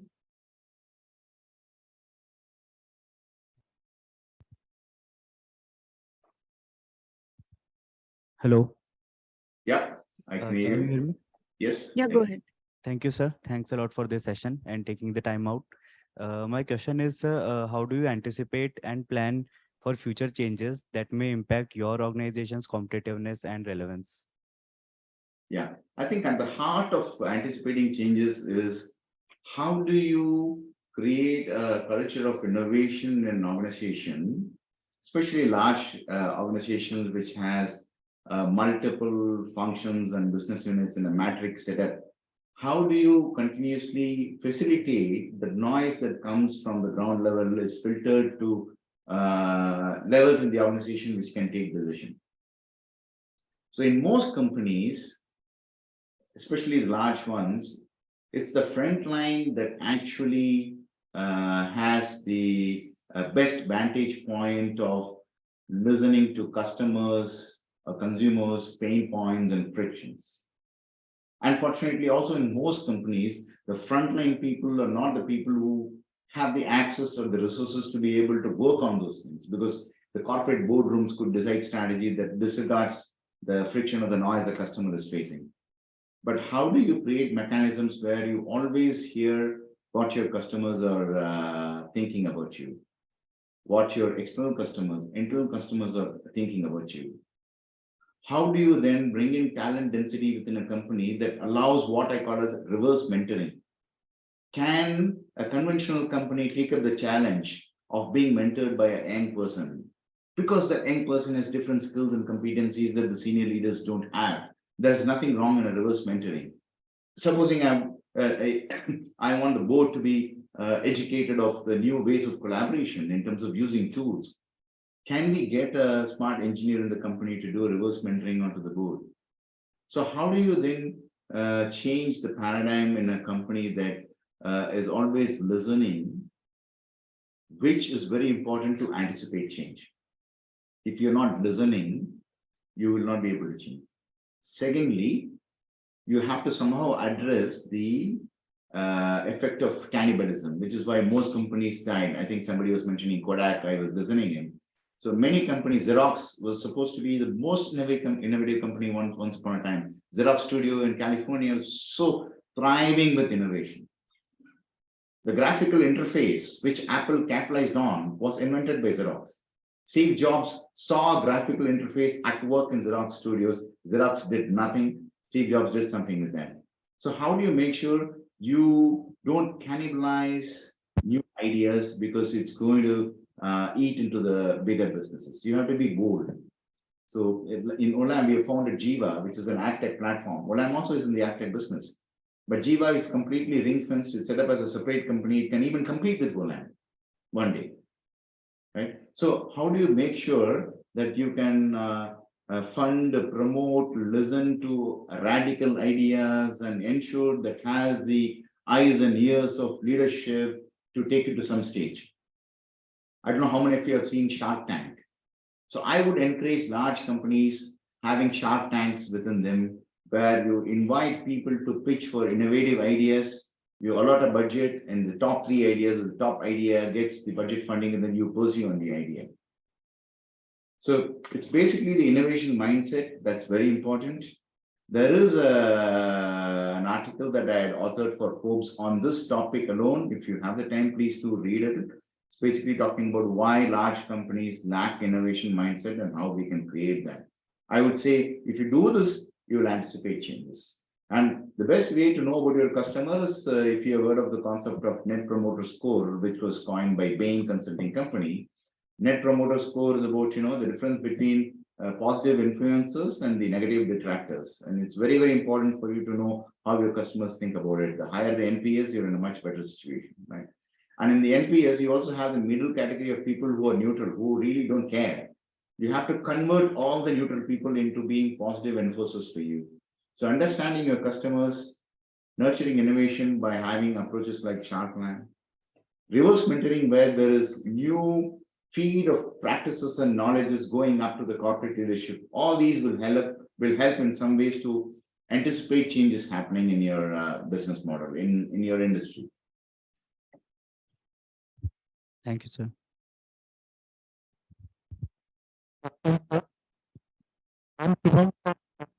Not very audible, please. That I think the mic is not clear. Hello, am I audible? Not very clear.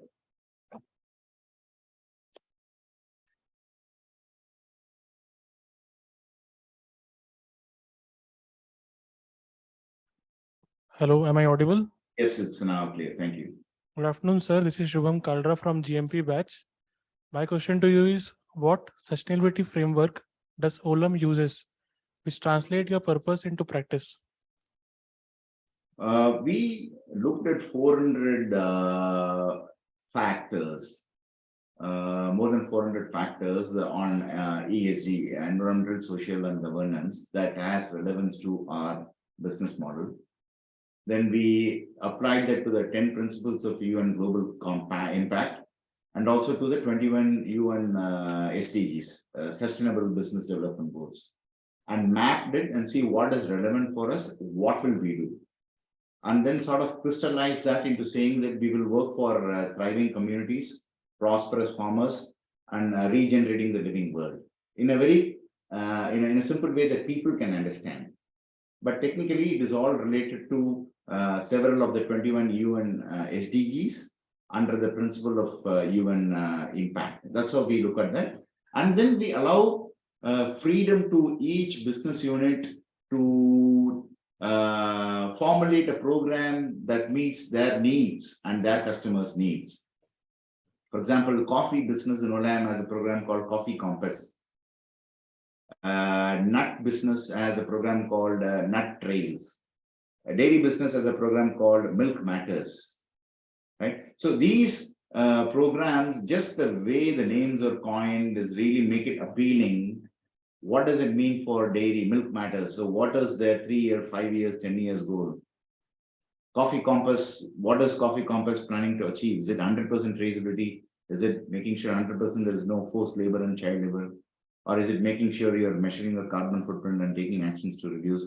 So each business has got a very powerful, compelling ESG program that again somehow links back to the Sustainable Business Development Goals.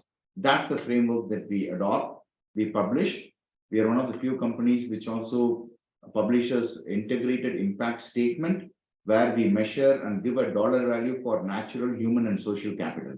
On top of a simple, normal financial balance sheet and P&L, we also do a financial balance sheet, P&L, and a risk and opportunity statement measuring natural, social, and human capital under the integrated impact statement. So that you as a company, not just the dollar resources that you use, the other resources that you use, what is the value you put, and then what is the return that you are generating. Thank you, sir.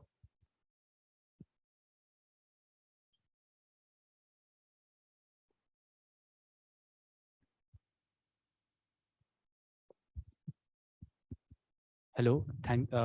First of all, thank you, sir, for your time. I'm Piyush from PGDM GM batch. So what impact do changing demographics and workforce trends have on your organization's ability to be relevant? I think one big impact is something that I said is about purpose. You cannot force people to work just because the brand is attractive and compelling. Those days are gone. If you're very large, you're very profitable, it doesn't matter. What you really stand for is going to be important. And that's not just by articulating your purpose and publishing in billboards and your websites. Do you live up to that standard? The trust among citizens on large companies is low. It's getting lower because of the fancy claims corporates make, but there is a feeling that those claims may not be true. So there is a degree of authenticity that corporates have to embrace and display. Very difficult. If you do that, I think you can attract the younger generation. Example is Patagonia on sustainability. You would have read that the family that founded Patagonia, they bequeathed the complete shareholding for charity. Not only that, even in the main business, Patagonia is very, very famous in encouraging sustainability. They actually tell, they make expensive garments, jackets, and things like that. They tell consumers, do not buy a jacket if it is spoiled. Bring it to our stores, we will repair so that you can reuse it. Can you believe a company telling that at the cost of new business saying, do not buy new, let's make it more sustainable, bring it to any of our stores anywhere in the world, we'll make sure that we will repair your jacket. That's a very bold thing to do in sustainability, right? So corporates have to be authentic in displaying how they can live up to their purpose. If they do that, the changing democracies and workforce will definitely get attracted to that. The second aspect is about flexibility and mobility of workforce. So today, it is both an advantage and a drawback. So now corporates have the advantage of accessing the talent pool across the globe because of virtual working. I do not need to hire somebody in Singapore because that was the old way of doing it. I can access global talent. But if I don't have the authenticity and the compelling purpose, I'll not be able to attract that talent. So people today sign up in a more, if I can say, a short domestic commitment of what I want to see this company is doing and decide whether it is worth continuing or not. You will not come across people like me who spent 27 years in one organization. Especially you guys would also be shocked how could somebody work in one company for a long period of time, right? So these days, expectation is not people to work for 27 years, not even 10 years, about 3 or 5 years. But in the short tenors that you will increasingly see from the younger workforce, how do you still give the best and take the best? And that's a function of your culture and the purpose that you have. In our organization in India, before COVID, I had all my employees in Chennai because that's where we started, one city. Because of COVID, we very seamlessly adapted to a virtual work mode. Now, almost 60% of 2,200 people that we have are outside Chennai, in multiple cities across the country. That also is allowing us to access talent from anywhere in India or beyond, as long as we have a company value proposition. I think it's very important to attract talent with a purpose, show that you are authentic in pursuing that purpose. I think then you'll probably be able to take advantage of the thoughts that go in the current demographics to the best of both the sides. Thank you, sir.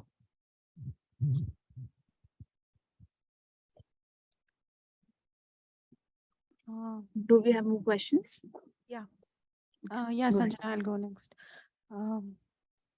Hi, my name is Aishwarya and I'm from PGDM GM batch. Thank you, sir, for first of all, for taking out the time for us. So my question is, in current times, how important is it to have sustainability as part of the purpose while starting a venture? Right. So while starting a venture, sustainability is not about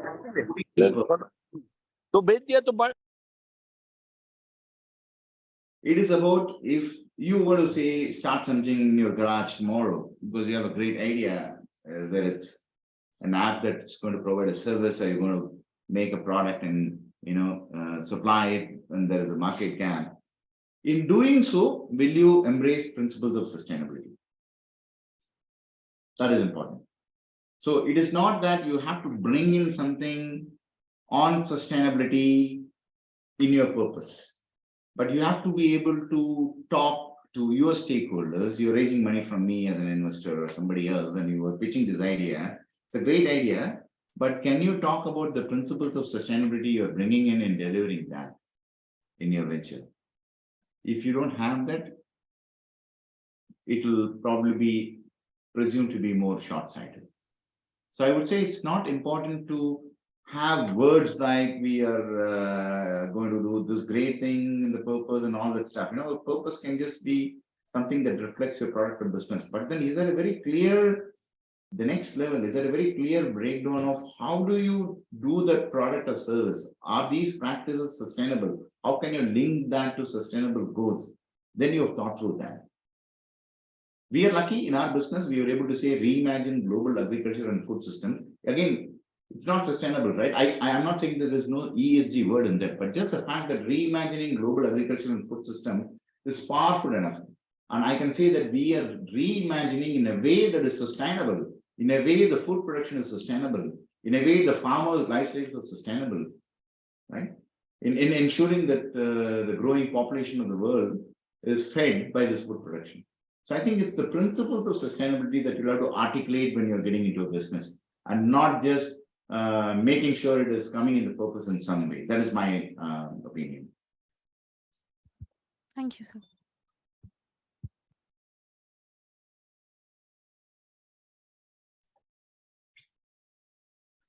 Sir, although being the host, I am curious enough to ask you one question. May I? Yes, sure, please.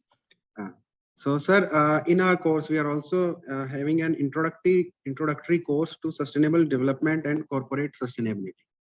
In that course, we are we did touched upon the green supply chain management.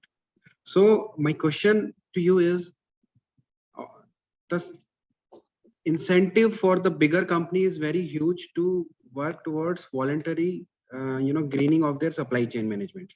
It can impact. There are multiple studies that show the link between environmental supply chain practices and market-based and operational-based accounting-based forms of firm performance, which is positive and significant, which provide a support for the business case that sustainable supply chain management results in increased firm performance.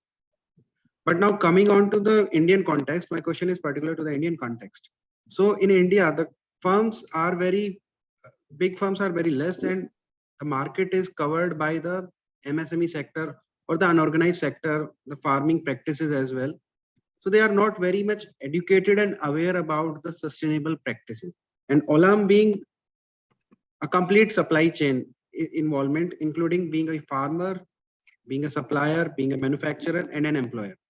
So how do you see to build this gap so that the incentives are transferred to the lower levels of the manufacturers and farm producers? Yeah, I think the answer partially lies in what you actually said in the end. It's incentives, right? So it is very true. Small companies in supply chain, small and medium enterprises, not only in India, around the world, don't care much about sustainability unless they see either a carrot or a stick. The same applies to individual consumers. As you say, we all talk about sustainability, but if you go order to a supermarket and say this chocolate bar is going to cost $10 more, you will not buy it. You know, I don't need to pay so much, right? So in terms of small and medium enterprises, what we try and do is adopt an approach where we can include them in the financial upside. If you make sure that the stakeholders who have to participate in a sustainability initiative sees financial incentive, it's a no-brainer. So all our sustainability programs that we run around the world have a quantifiable impact to the farmer. For example, buy traceable coffee, say from farmers in Peru, supply to say Starbucks. And if it's a traceable coffee, fulfilling several conditions from a particular region, particular village, particular mountain, then we make sure that there is a premium that Olam gets from the customer is also in some ways shared with the farmers or the cooperatives from whom we are buying. And we quantify this for every contract, every order that we do. The other way we try and incentivize is to bring them into financial inclusion, because the financial institutions also carry a huge burden of responsibility in ensuring supply chains are green. So the green financing movement that banks and development financial institutions have taken also comes in handy, where Olam, along with the financial institution, can jointly work in bringing a small and medium enterprise into a supply chain and agree that we will do a green project, which would mean there is a financing given by the bank to the medium enterprise or a small enterprise at a concessional rate. And then you show that as a financial incentive. So it's very, very relevant, good point that financial incentives are extremely important for onboarding small and medium enterprises. Just preaching you have to be sustainable is not going to help, right? It is the same difference of opinion that's happening between the developed countries and the developing countries, right? The developed countries are saying cut down your emissions, and the developing countries are saying you had your run, you had your share of economic growth, and you were emitting like nobody's business. Now, when it is our time to grow, you are putting all the caps on us, right? So we have to draw a balance. And I think I've seen in my experience financial incentives being very powerful, working very well in bringing SMEs into this equation. Yes, sir. Agreed. The whole concept of common but differentiated responsibilities, now the onus lies on the developed world as well to take the initiative. And yeah. I would just end with this call to all of you that, you know, being sustainable is extremely important. As I said, it's your responsibility. It is not your you're not doing it because you're special and you're intelligent than other species. It is your responsibility, and you have to be sustainable in your personal lifestyle. You cannot draw a distinction of what you are as a person outside the office and what you are as a person inside in your home. There is a seamless transition, so you make sure that whatever you do is sustainable, so that that gets more strongly embedded in you, and that acts as a powerful force in contributing to the ESG goals whenever you're looking to be part of a larger organization in the future. It's very, very important.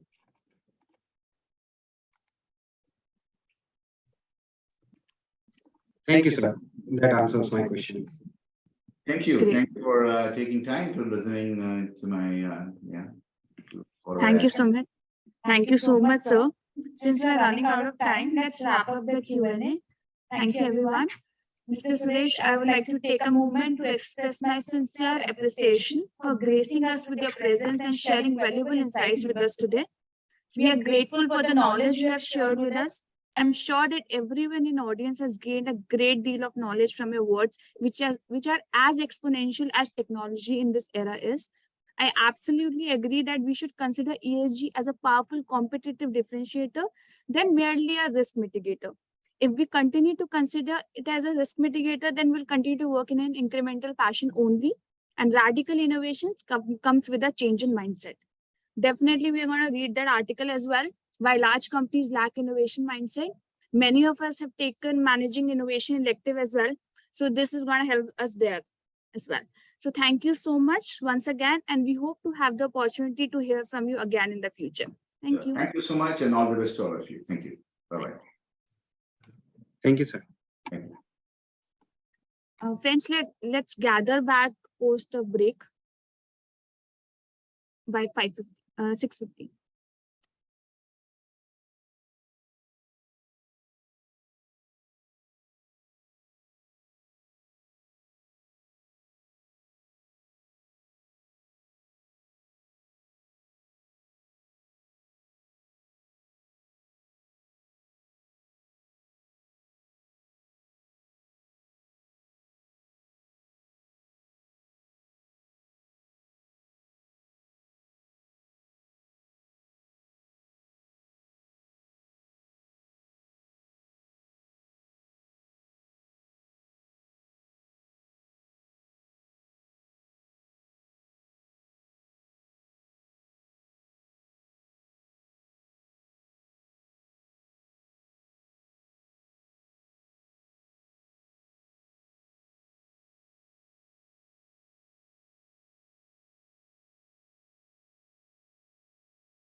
or GMAT or GRE scores.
sentence, but committed no crime. And bad mistakes, I've made a few. I've had my shells and kicks in my breast, but I've got blue. We are the champions, my friend. And we'll keep on fighting to the end. We are the champions. We are the champions. No time for losers. We are the champions of the world.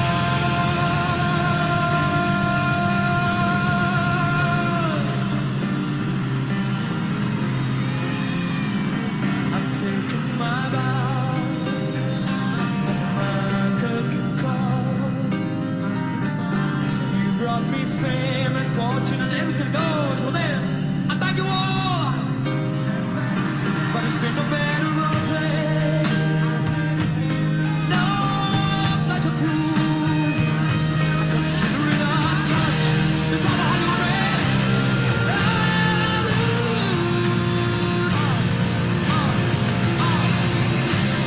We are the champions, my friend.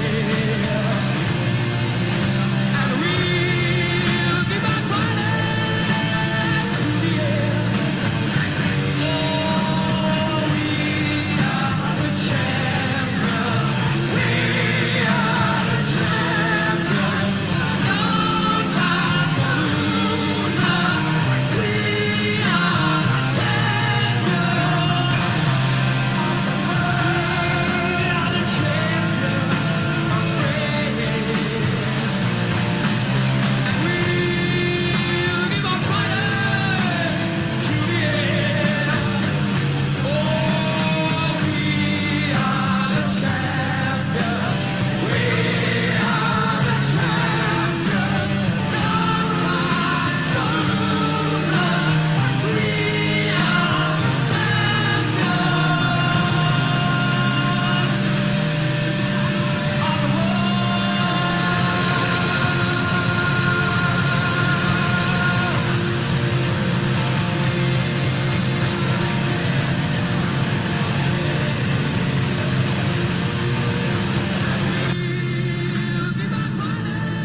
Adaptability, administration, communication. These are the three pillars that determine the success of organizations. Always collaborating, always deliberating. To achieve this, organizations must be voicing. Introducing Aeroplane. We are here to unleash the power of your people. Look inwards to expand outwards. Aeroplane provides social media amplification, employee advocacy, and more.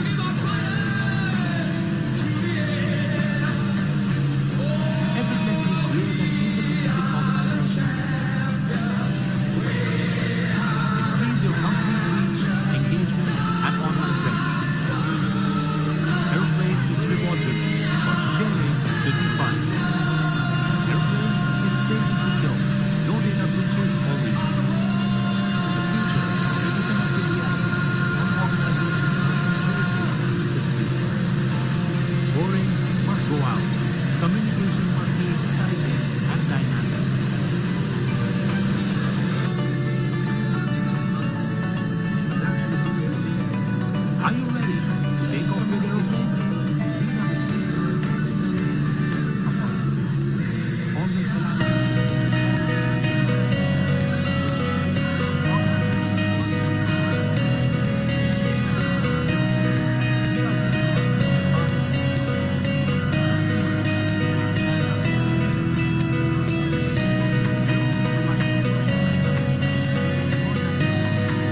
One reason is because of the use of cases.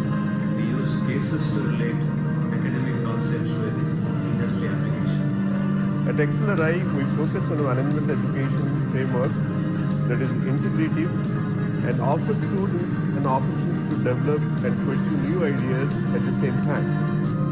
We constantly evolve our curriculum in line with changing economic and social landscapes. Besides the flagship programs, XLRI has added many new executive and certificate programs over the years to meet the growing demand of various industry sectors. Our virtual interactive learning program and entrepreneurship programs are our two key offerings. Two dimensions that I would talk about: sustainability of our leadership, our journey in our leadership, sustainability of our careers is dependent on ethics and how we live a high ethics, high integrity life. Back in the days, before any of the other institutes started doing it, we had business ethics as a compulsory course. For me, that consonance of my own ethical framework with the institute and now my own ethical framework with my company, that served me immensely. So today when I stand and talk about ethics, it comes from this core of me. And Excel helped frame this and helped give it shape even before I knew what this was all about. And now it's who I am, it's the core of who I am. Gave me confidence, Excel gave me purpose, and Excel gave me a lot of confidence to try different things. Huge set of experiences I have. And that stood me in good stead because I went to become a management trainee from Istanbul, where I could never have been without the Excel ticket and without having excelled in Excel. I wouldn't have made it to HUL. And I've been with Unity all 25 years of my career, so clearly sustainability of our leadership, our journey in our leadership. I really think that Excel has grown from strength to strength. How we live a high ethics, maintained its reputation. There are a number of students who continue to excel year after year and have created a community of very successful professionals in India.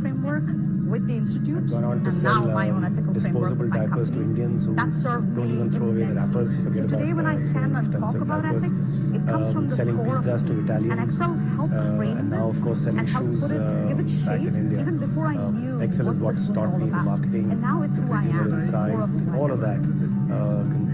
Completely credit goes to Excel.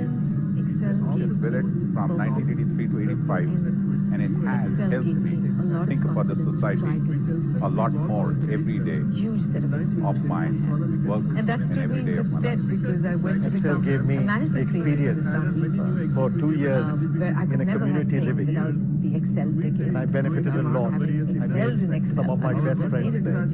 Secondly, it instilled in me the values that XLRI stands for, but above all, integrity. And finally, it really think gave me the aspiration and ambition, together with the determination, that has probably helped me get where I am today. Besides, I have to say that the 2 years in Excel were great fun. All the time we were in Excel, we wanted to graduate and get away. And ever since, we've wanted to reminisce about the 2 years there. It is a great experience. Fly Excel, fly high. And now, of course, selling shoes back in India. Located in Jamshedpur, one of the most beautiful city of Jharkhand, India, XLRI Jamshedpur is the oldest and one of the most prestigious B school in India. In the last 24 years, XLRI has imparted world-class business education through rigorous curriculum and indoor and outdoor activities. XLRI aim is to nurture business leaders of the future with an emphasis on ethics and values.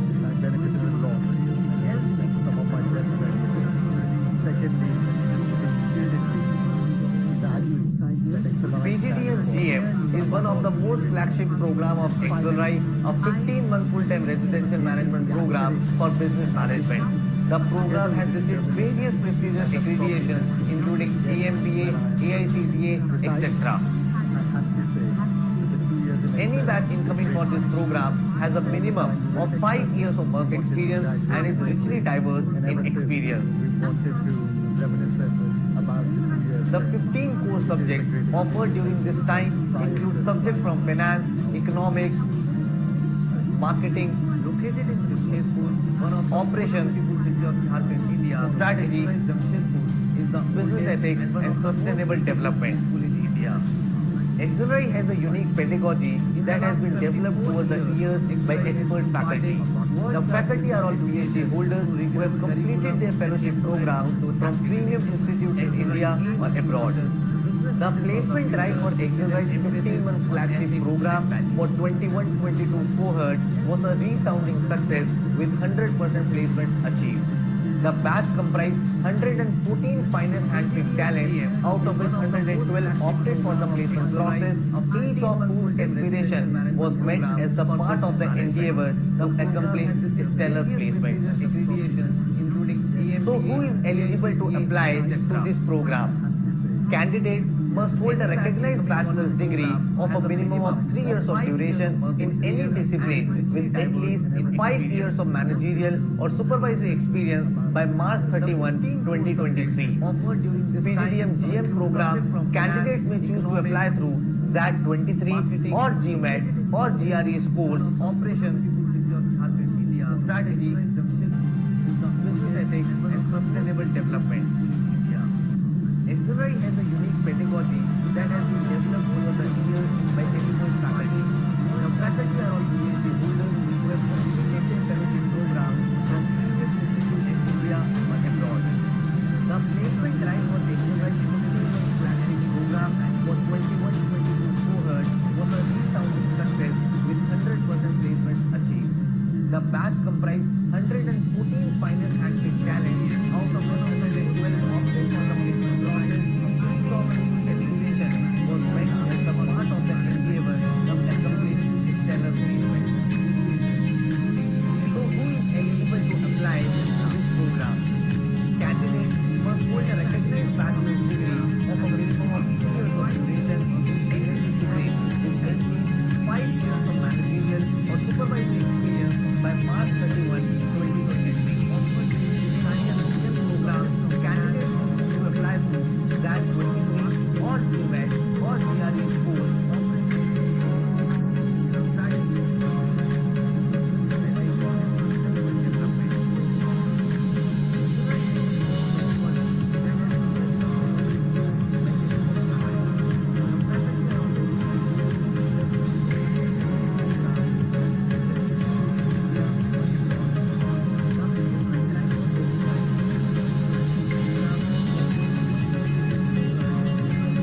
mistakes, I've made a few. I've had my shells and kicked in my breast. I've got blue. We are the champions, my friend. And we'll give our fighting to the end.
Excellence because of the use of cases.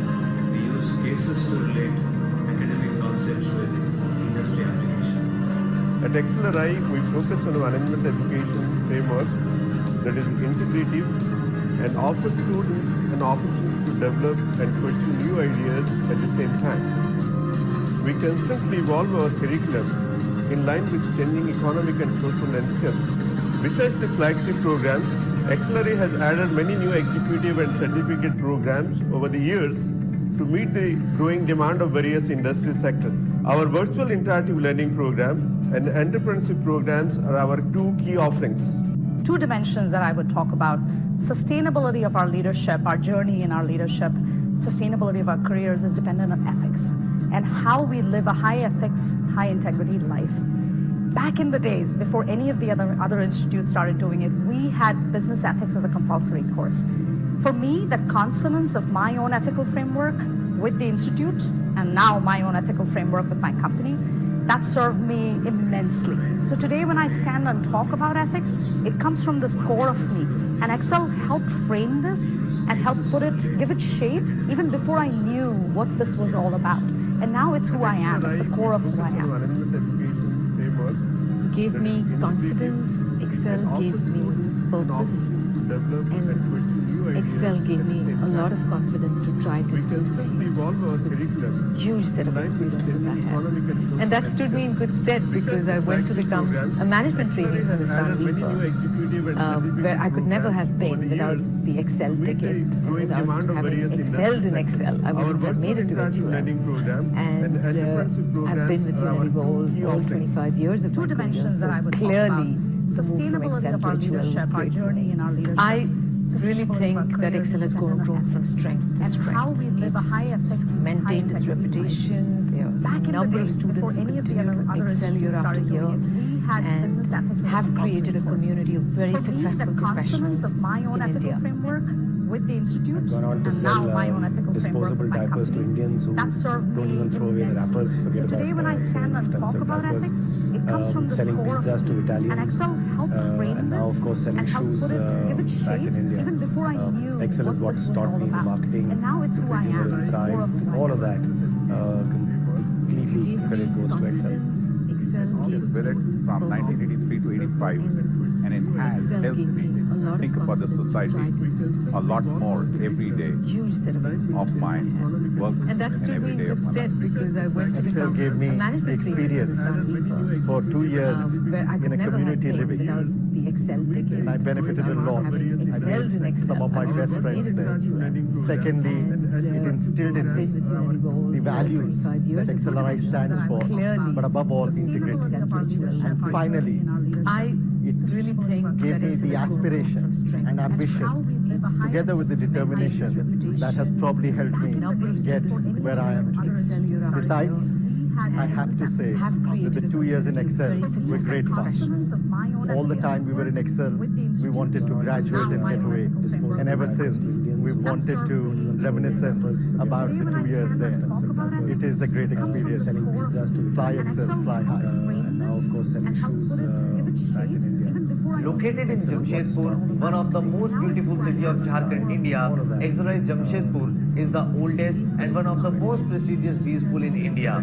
From 1983 to 85, and it In the last 24 years, XLRI has imparted world-class business education through rigorous curriculum and indoor and outdoor activities. XLRI aim is to nurture business leaders of the future with an emphasis on ethics and values. I benefited a lot. And some of my best friends there. Secondly, it instilled in me values that XLRI PGDM stands for. GM is one of the most flagship program of XLRI, a 15-month full-time residential management program for business management. The program has received various prestigious accreditations including TMPA, AICTA, etc. Any batch incoming for this program has a minimum of 5 years of work experience and is richly diverse in experience.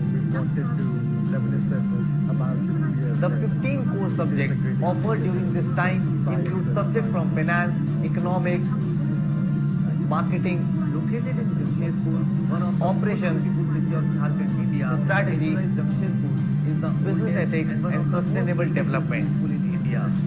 XLRI has a unique pedagogy that has been developed over the years by expert faculty. The faculty are all PhD holders who have completed their fellowship program from premium institutes in India or abroad. The placement drive for XLRI's 15-month flagship program for 21-22 cohort was a resounding success with 100% placements achieved. The batch comprised 114 finest handpicked talents, out of which 112 opted for the placement process, each of whose aspiration was met as the part of the endeavor to accomplish stellar placements. So who is eligible to apply to this program? Candidates must hold a recognized bachelor's degree of a minimum of 3 years of duration in any discipline with at least 5 years of managerial or supervisory experience by March 31, 2023. PGDM GM program, candidates may choose to apply through ZAT23 or GMAT or GRE scores. Operation strategy, business ethics and sustainable development. XLRI has a unique pedagogy that has been developed over the years by expert faculty. The faculty are all PhD holders who have completed their fellowship program from previous institutes in India or abroad. The placement drive for XLRI's 15-month flagship program for 21-22 cohort was a resounding success with 100% placements achieved. The batch comprised 114 finest handpicked talents, out of which 112 opted for the placement process, each of whose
my sentence, but committed no crime.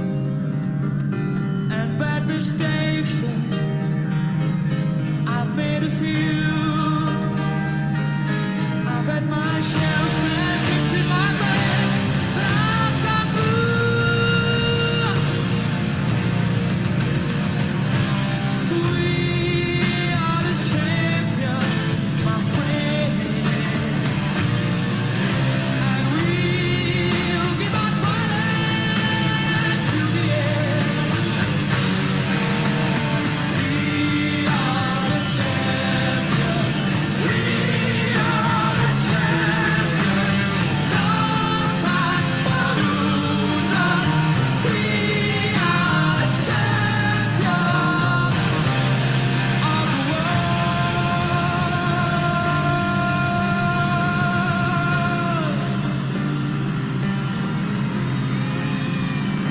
I'm taking my vows.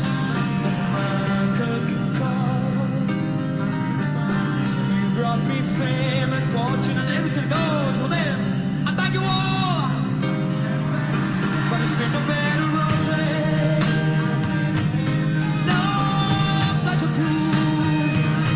Considering our touch before the Holy Grace.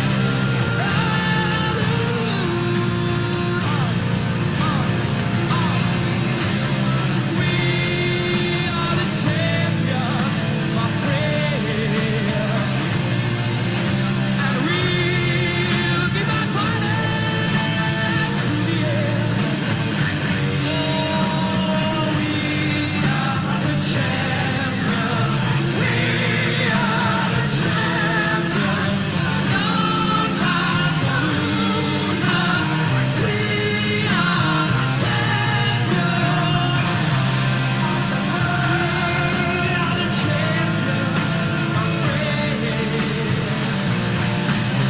We'll give our fighting to the end. Oh, we are the champions. We are the champions. No time for losers.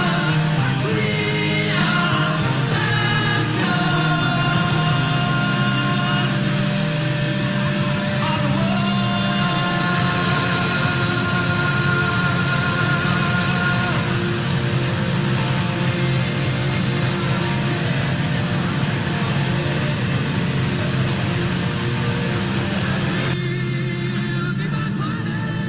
Adaptability, administration, communication.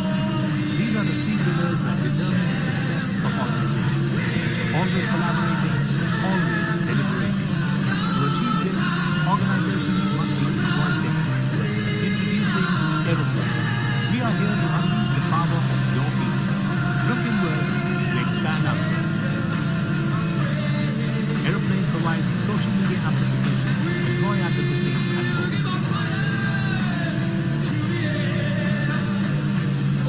Effortlessly create an interconnected organization. In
hello अरे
hello अरे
Hello, sir.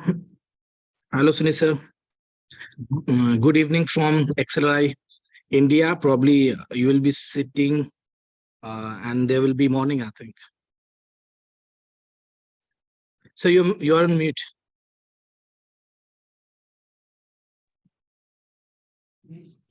Hello. Okay, Yes, there sir. you go. Thank you. Thank you very much. Yeah, it's early morning. I'm sitting on the East Coast in the US.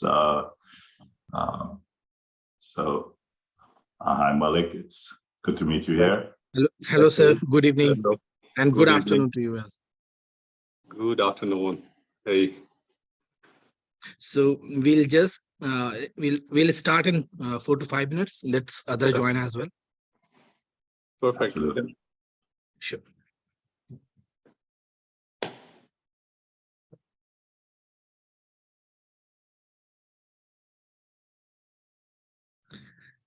Rakesh, sir. Yeah. Good evening, sir. And good afternoon to you as well.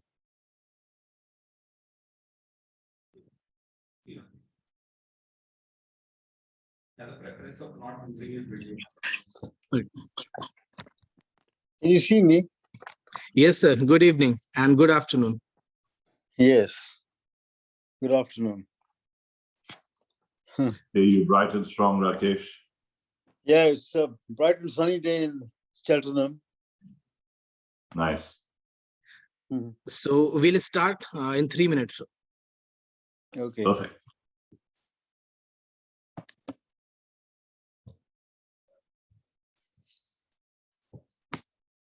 So how are you, Sunit? Doing amazingly well. Thank you. Great. All good. Who else is there on the call? Hey, Rakesh, this is Malik. I'm just going to switch on my video. Just give me a minute. Okay, great. Hello, Malik. How are you? Very good, very good. So, good afternoon to you. Good afternoon. Good afternoon. Are you also in East Coast or West Coast? No, I'm in the UK. You're in UK. Okay, so we are in a similar time zone at least. Yes, so I'm quite close to London actually, 2.5 hours from London. Okay, okay.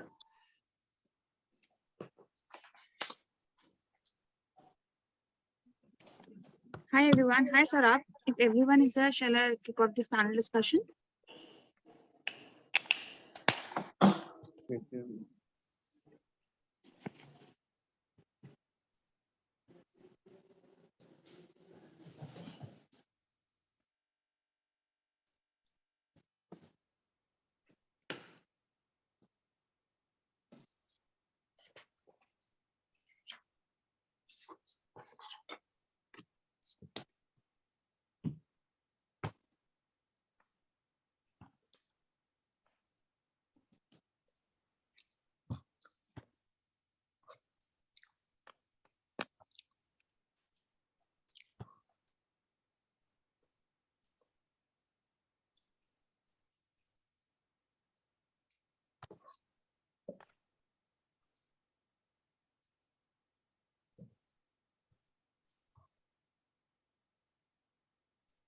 Hi, everyone. Welcome back. Next, we have a panel discussion on the role of workforce in lean startup.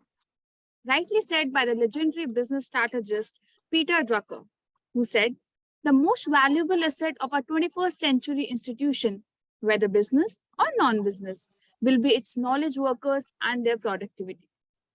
In the fast-paced and ever-evolving startup landscape, the role of the workforce has never been more critical. A lean startup requires a highly motivated and engaged workforce, where everyone's contributions are valuable and their ideas are encouraged. The focus is on creating a culture of innovation, where employees feel empowered to take risks and experiment with the new ideas. Our distinguished panelists today are experts in their fields, and they'll share their insights into the importance of the workforce in lean startups. We'll explore the best practices for creating a productive and engaged workforce, how to attract and retain top talent, and how to foster a culture of innovation and experimentation. Let's take advantage of this opportunity to learn from our panelists and each other as we explore the role of the workforce in lean startup. Over to you, Sumit. Our first panelist is Mr. Rakesh Tige. Mr. Rakesh Tige. Good morning. Good morning, sir. Pleased to meet you. Definitely, sir. Pleased to meet you. So Mr. Rakesh Dige is the founder and CEO of Risk Quotient. He is passionate about risk management services and entrepreneurship. After graduating from Shri Ram College of Commerce, Delhi University in 1987, Mr. Rakesh joined as an article trainee at the London offices of Safari Champions, a 40-partner UK firm with 400 staff in the UK. He successfully completed a 4-year training program to qualify as a member of the Institute of Chartered Accountants, England and Wales, with the first-time passes at the professional exam. Later, he went on to become the manager at PwC Singapore and was a founding member of outsourced internal audit team. At EY London, he led a team of professional consultants to market, design, build, and implement operational and financial risk management frameworks for energy sector clients. Mr. Rakesh played a major role in the energy consultancy division of Wipro UK. Later, he gave Royal Dutch Shell London a good 10 years of his career and rose up the ranks. He served as a part-time director at Soterius, New York for 3 years. While he was doing all this, he founded Risk Quotient in 2007 in Singapore. Risk Quotient is an entrepreneur venture to provide innovative solutions to customers seeking to improve the efficiency of operational, financial, and technology risk management frameworks for business processes and seeking independent reviews of their risk financing options. He is the member of Institute of Chartered Accountants in England and Wales and associate member of the Association of Corporate Treasurers UK. He was selected for the Financial Times Non-Executive Directors Program London in 2018. Okay, thank you, Sumit. That was a glowing description of my past experience. Definitely, sir. It's indeed an inspirational journey you have taken. Thank you. Welcome, sir. Next, we have Mr. Mallikarjun Rao. Mr. Mallikarjun is a motivated individual who enjoys driving disruptive changes, technology strategy, and execution at scale. He loves to work with various people from different cultures. He's passionate about creating positive impact in customer experience, in the business, and in his colleagues. After his bachelor's in technology from Dr. Babasaheb Ambedkar, Marathwada University, Mr. Mallikarjun joined Ericsson in the Technology and Solutions Department. He spent a good 7 years at Ericsson. After serving as a wireless business PLM at Nortel Networks, he moved on to become the Chief Technology Officer at Aircel New Delhi. As a technology director at Vodafone Netherlands, he was responsible for Netherlands and Eastern European markets. And later, he stepped up as a Chief Technology Officer at Vodafone Turkey. Fascinatingly, he took a step out of the rat race and took a 4-month break and practiced yoga in Tamil Nadu, Rajasthan, and the Himalayas. Currently, he is the Chief Technology and Information Officer at Telefonica, Germany. Welcome, sir. Thank you, Sanjana. Pleasure to be here. Same here, sir. I feel the most envious of your 4 months, Malika. It was actually eye-opening, I must say. Yeah, it was lovely. One of these days. Yes. Welcome, sir. So next we have with us Mr. Suneet Walia. Mr. Suneet Walia is fond of drug safety, medical affairs, pharmacovigilance, and medical communications. This passion of his comes from his days at Ranbaxy as a director finance and as a chief information officer for US and Canada. He was one of the founders of a healthcare venture called Care Centra, promoted by a group of ex-colleagues and professionals. He successfully built the business processes and integrated key functions to enable web and personal interaction centers to provide healthcare services, patient navigation services, healthcare research and related services to pharma companies, hospitals, physician organization, and educational establishment.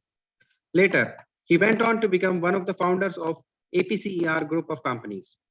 Mr. Suneet was the president and CEO of the US operations of the group.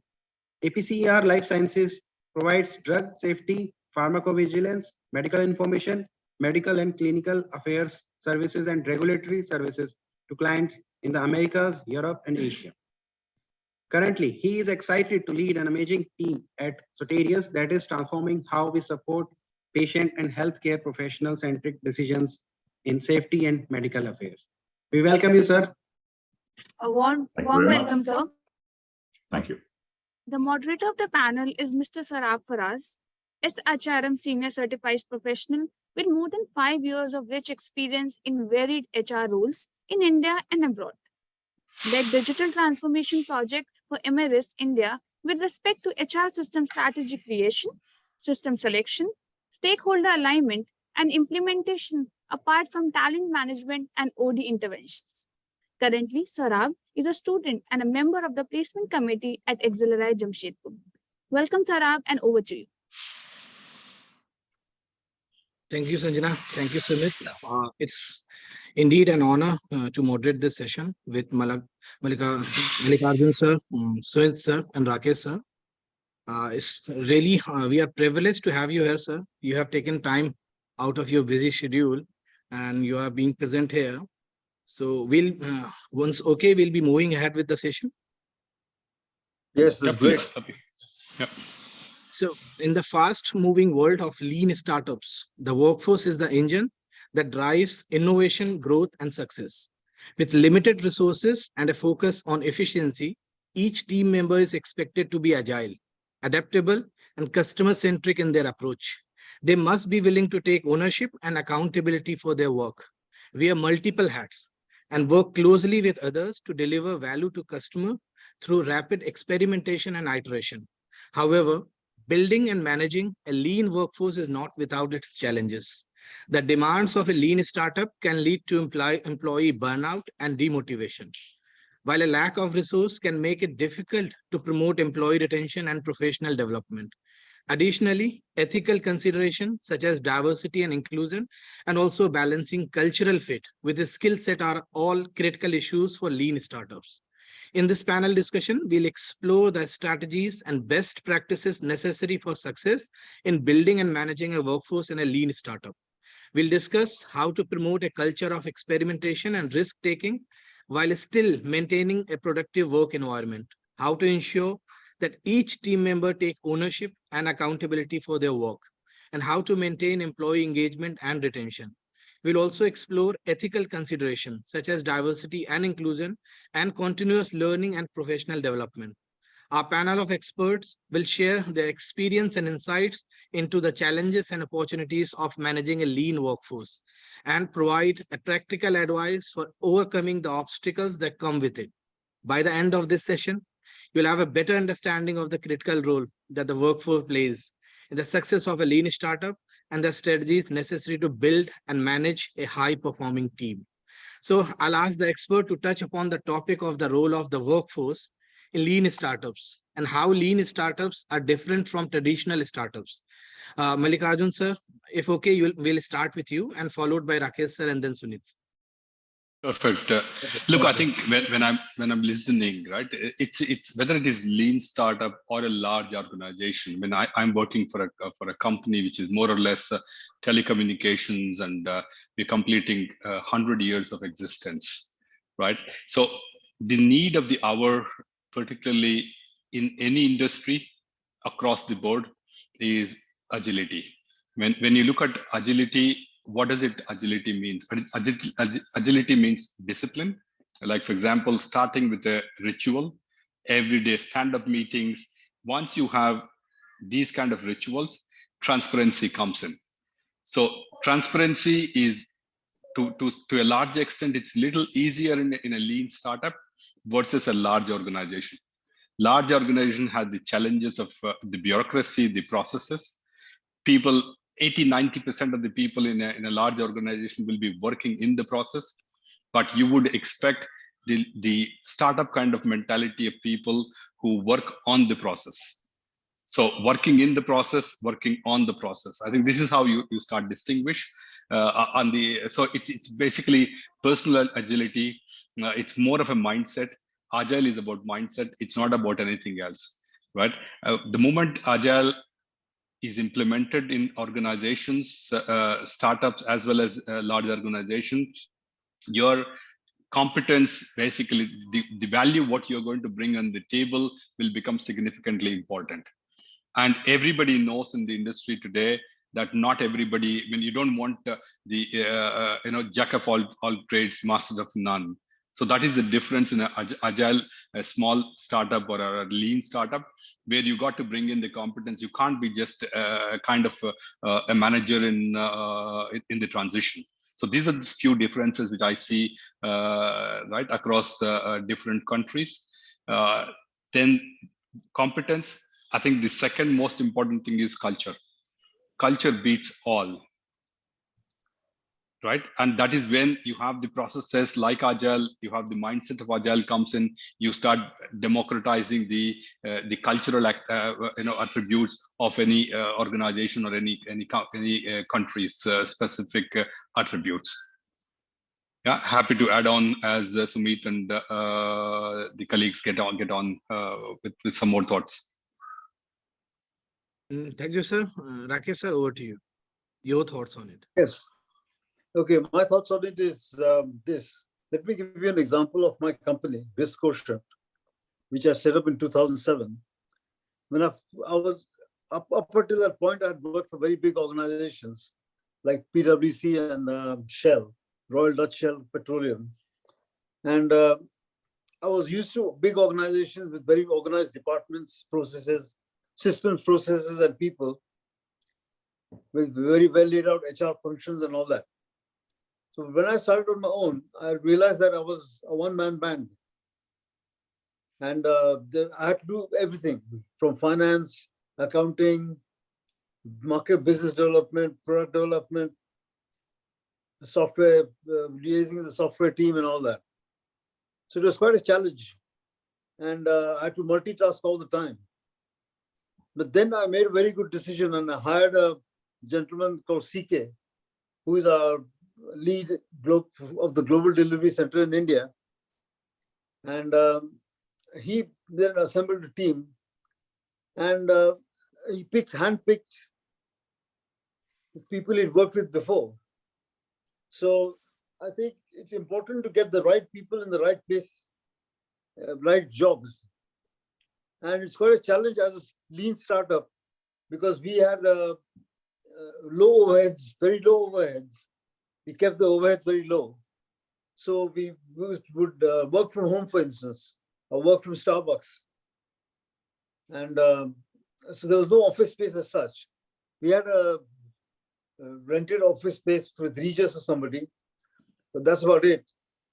And now today we are a team of 35 professionals. And these are all specialists in their own area. And in a lean startup, the key challenge is attracting good resources because the company is small, it's not known in the job market, and people prefer to work for bigger companies because they think it's more stable. They're absolutely right. It is more stable, but startups give you opportunities that the big companies cannot give you. So that is my take on the workforce bit. Now, the other thing is that the management needs to be very hands-on and very have a kind side to it with the startup, because you cannot offer them very high wages. And if these people leave for the bigger companies, they'll probably get much higher wages. So how we differentiated ourselves was having a kind, approachable, flat organization, and also demonstrating the kindness to the employees. Like we were during the pandemic, we did not terminate anybody, and the senior leadership team took a pay cut, and we have instituted a health insurance policy for the employees, and we are quite liberal with our expenses on travel. So this is how we have also given members of the senior leadership team virtual shares in the company, in the Singapore parent company, and that way we hope to lock in this workforce, because retention is a big issue with startups. And in a area, we work in the cybersecurity space, and that's where resources are quite scarce. Okay, thank you. Thank you, sir. My thoughts on it, as you have said, that overheads are low. Employees are also lean in terms of, because they might be wearing, as you have told, multiple hats in terms of works they do. So why can't the big organization can spin off a separate division which could be lean and could be easily copied? So is it not something transferable skill which we learn from the market, from lean startups, and big Yes. organization can actually spin off the divisions and make a lean startups within the big organization? Yes, that's absolutely right. Sorry, I'm trying to see your name. Yeah, it's Saurabh. Yes, Saurabh. sir. Saurabh, that's absolutely right. Because when I was working in Shell, I actually came across an example of this. There was Shell, Royal Dutch Shell had set up a company called Shell Chemicals in India. And they appointed a person as a chairman of the company, and he set up the company from scratch. And initially he had a hot desk policy, and because usually in Shell, you must understand, it's a very big company and very rich company. So they would have big offices, designated spaces. If the higher you were, the bigger your office was. And they had very structured premises. But in Shell Chemicals, the new chairman, his name is Karan Singh, he decided to do it differently. And he operated Shell Chemicals like a startup. And he had hot desk policies. He had, in Mumbai, for instance, he had a guest house next to the office, one room designated as a guest house where senior managers could stay when they were in Mumbai instead of staying in a hotel. So all these facilities were set up, and he really operated like a startup, and I was very impressed with that. Maybe True, just sir. another thought, Saurabh. Look, Yes, sir, please go I on. think it is also depends on the sector in which you operate. For example, you have internet companies. Take Google, Microsoft, the hyperscalers, or telecom companies like us, right, who are globally present in 15 different countries. We have a team of close to 120,000 people. So as you work in these sectors, there are two propositions which I would like to put in. You have a core business, right, in the technology sector, and you have a peripheries. As you were mentioning, should you try to have a kind of startups or a kind of say joint ventures where you would want to try out these kind of things? What we learned in the last, say, 15, 20 years is you cannot scale the edges, right? So we talk it as edge, right? You want to have some investment in a company, you want to try out some new things in those kind of companies, in those kind of offshoots. However, what we realize is you cannot scale the edge unless you start changing the core. If you don't change the core, big companies cannot survive. So what we realize is when we have, like, for example, Telefonica Digital, we used to be based, it's a kind of chief digital officer who is sitting in London with, or maybe in San Francisco to get a kind of impulses from the external world. So we created that entity, but it did not survive more than, let's say, a decade. The moment the cost cutting or this kind of initiative comes in, those are the first ones to go, because you want to keep the core of the business. And that is when we started realizing last 3 to 5 years, in fact, 3 to 5 years, we realized that unless you change the core, unless you transform the core, you can't transform the company. And exactly same thing happens in Google, or it happens in AWS. I mean, these are mammoth organizations spread across in hundreds of countries, right? If those companies cannot change that core, you will have a significant challenge. And each time, each year, every 3 years or 5 years, a change of CEO or a decade, you will have a significant change which is happening. So at least in tech sector, when I think in let's say Shell or a kind of a traditional sectors have possibly some challenges, but any sector which is up for disruption, when telecom is disrupting each time we get a 4G, 5G, 6G, you disrupt entire, you're rewriting the game.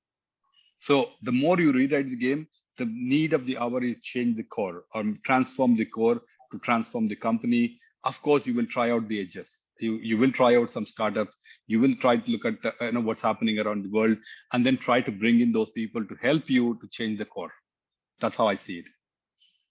Indeed, sir. So, Yeah, Sunil, sir, Yeah, you have maybe- heard maybe. both of them probably very deep in terms of how to transform and to carve out those edges. Unless you change the core, you cannot. So if you can just So- like take this I forward. think, I think the most critical component of transformation, growth, building, I think is a leadership team and building an organization or sub-organizations that are really well aligned, right? It takes a good leader to pull in people, to push people to excellence, right? And to making sure everybody's kind of, we're all running the same race, not running a race in different directions. So getting people aligned is huge. But I think in today's day and age, right, when we go to lean startups, and I've built 5 companies, out of which one failed in 2008. Others are still running. And all with marginal capital, small contributions from various people and so forth. And, and it's all been fun. But I think in all of this, there was one thing that, we focus on workforce, right? I think the definition of workforce enlarges, right? For a lean startup, it's not just the person, the few founders, the directors or people that you bring in, right? It's a much bigger ecosystem, and you need to engage and align with all of them.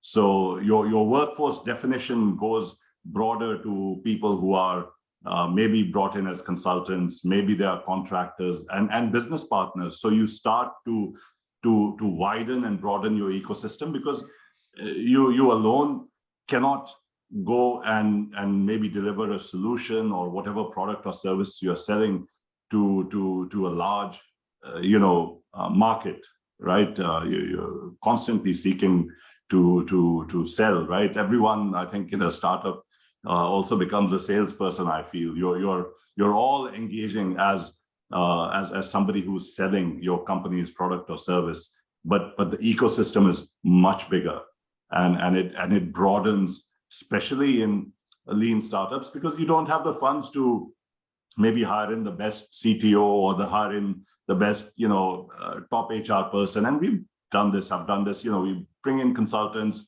on a part-time basis, engage them well, do solid legal engagement with them in terms of their reward and upsides and so forth, but get them all on the same race. So that's really critical. And I think what Malik, you were saying, the core, right? It's really important that everybody runs in this common direction, and I think it comes from the top. That clarity has to come from the top.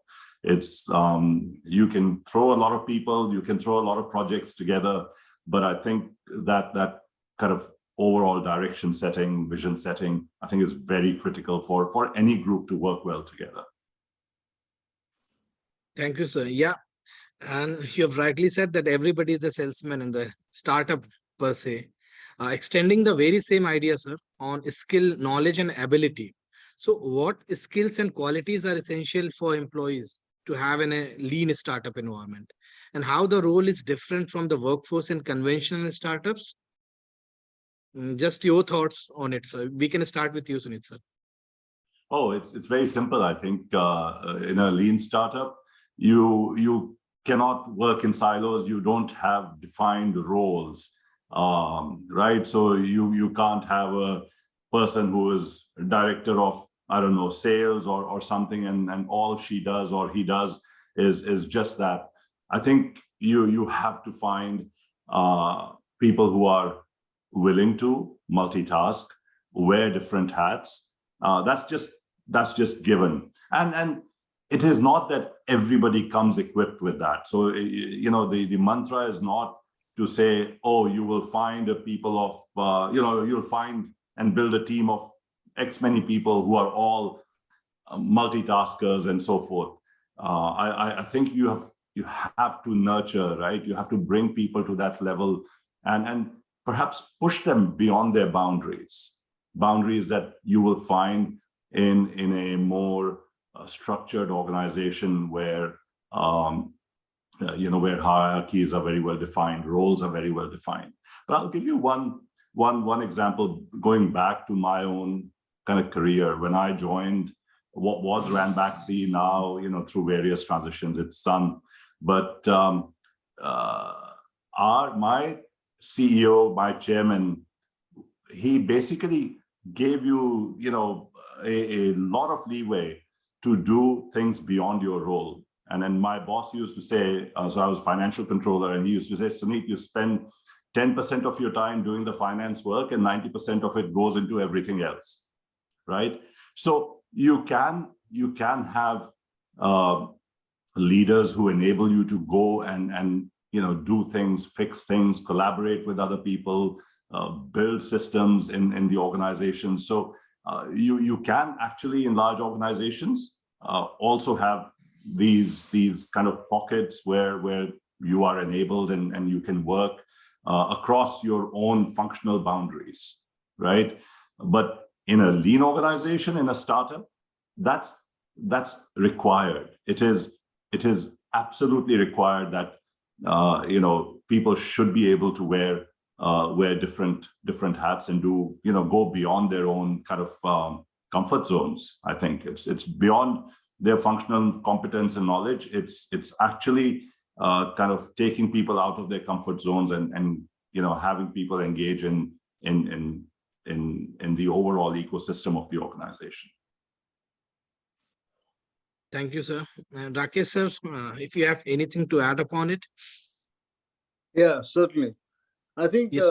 Being a lean startup ourselves, risk quotient, in the initial years, we found that when we hired new hires, they were not necessarily, they did not necessarily have the breadth of experience. So knowledge management was key. So the senior members of the team created a knowledge management portal where they put in all their past experiences and experience, and the new hires were able to leverage off that. And so that way we made our consulting assignments quicker, faster, and more efficient. Yeah, Malik, sir, something to add upon on the idea Yeah, of. look, I think, yeah, just to add what Sumit and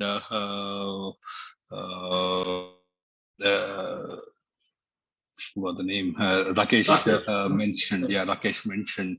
I think from a lean startup perspective, the ability to take a risk and ability to realize if you are gone too far, because there are a lot of people who will possibly run too long before the market disappears, right? So your ability to really time it and ability to really quickly unwind is significantly important in lean startup versus a large organization, because large organizations have a lot of shock absorbers, but here you don't.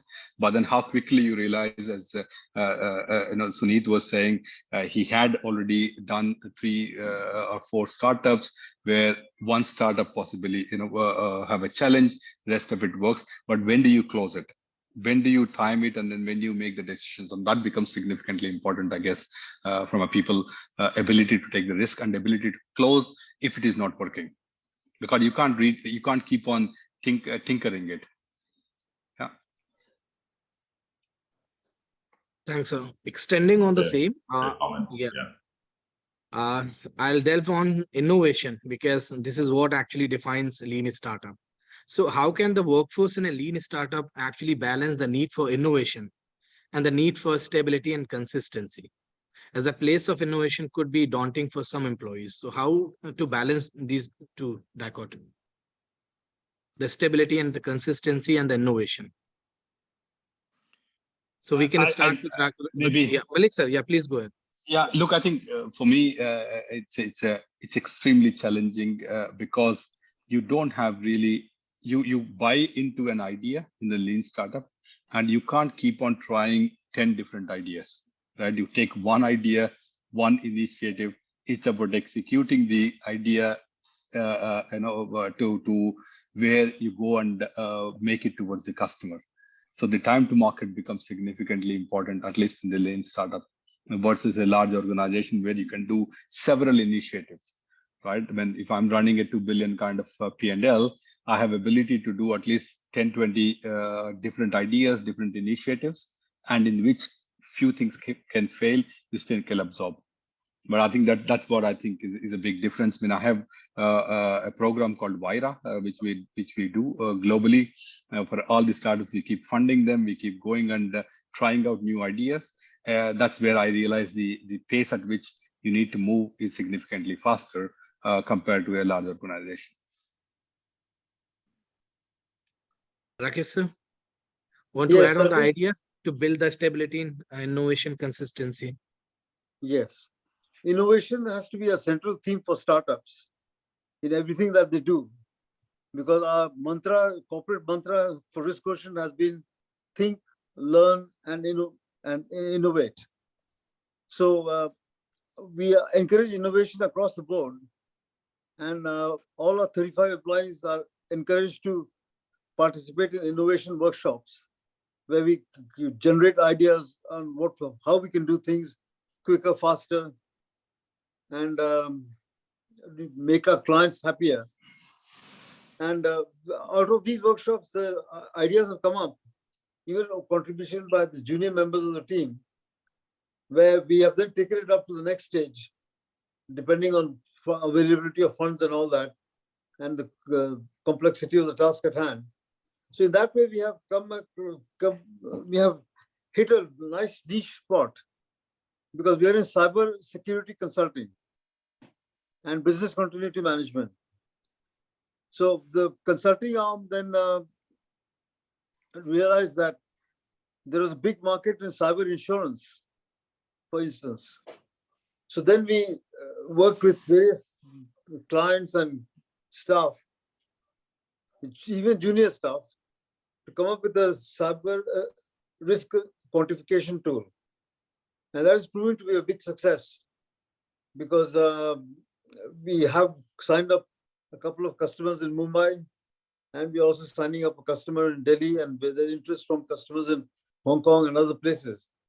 So I think a startup cannot afford to stand still like a large organization, because then for example, in the large organization like Shell, it would be very difficult for me to have an idea and make it happen.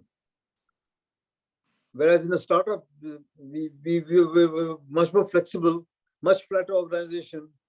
So the ideas were able to be communicated upwards, and we took it to market, and it's now doing very well. So innovation has to be the simple mantra for any startup. So yeah, very rightly said. Sunit sir, just wanted to add something before you put in your insights. Yeah, usually when we start like innovation, we always are on our toes, but there is somewhere down the line this yearn to actually get stabilized, become more consistent, just to think, like take a step back and think, and then start again. So is it not daunting and very like challenging and exacting for the employees to actually always be on their toes and keep running in terms of innovation? Is it the need of the hour, or we can actually step back for a while and then can actually think and ponder and then start again? So how to go about it, like the best way to do it? Yes, I think the best way to sorry, best way No, to go ahead. align. Yes, Sunit, sorry. Let me just add to this one. The best way to do it is to build an innovation mindset. So push it as one of the senior leadership team agenda. And when you build that mindset, then everything falls into place. And in startups, you must understand people are younger, more energetic, hungry, and driven towards a vision. So they are more willing to work weekends and outside working hours to make the innovation come to life. So that, I think, just separates, like in a large organization, I wouldn't spend time thinking about innovation and innovating the business processes because they're so well embedded, so well documented. But in a startup, you have the liberty of tinkering with your processes and your systems. Sorry, Sunit, over to you. So yes, Sunit, sir, you have heard, I think, very extensively in terms of how to go about it. Your thoughts on it? Yeah. So I think your question centered around, really around managing change, right? But I think take a step back and we should always ask, why do we want to innovate, right? You're trying to always, I think, differentiate against competition. So you can't sit back and stop innovation because the rest of the world is springing up with new ideas, new ways of doing things. So your competition is always there. You may not see it, you may not feel it, but one day, sure enough, it will appear. So you can't stop innovating. I don't know if the word is innovating or changing or responding or differentiating, right? This is a continuous process. It doesn't stop. But how you engage your teams in getting there, I think, is important. So you have to recognize who is in your team, which parts of your business, right? Your business is around maybe selling something or delivering something. So the parts that need stability because maybe the customer can't take so if your customers can't take constant change, right? You can't go change the interface on a software platform every 6 months because you will have to retrain, or you will have the 737 Maxes. I'm sorry to take that training, right?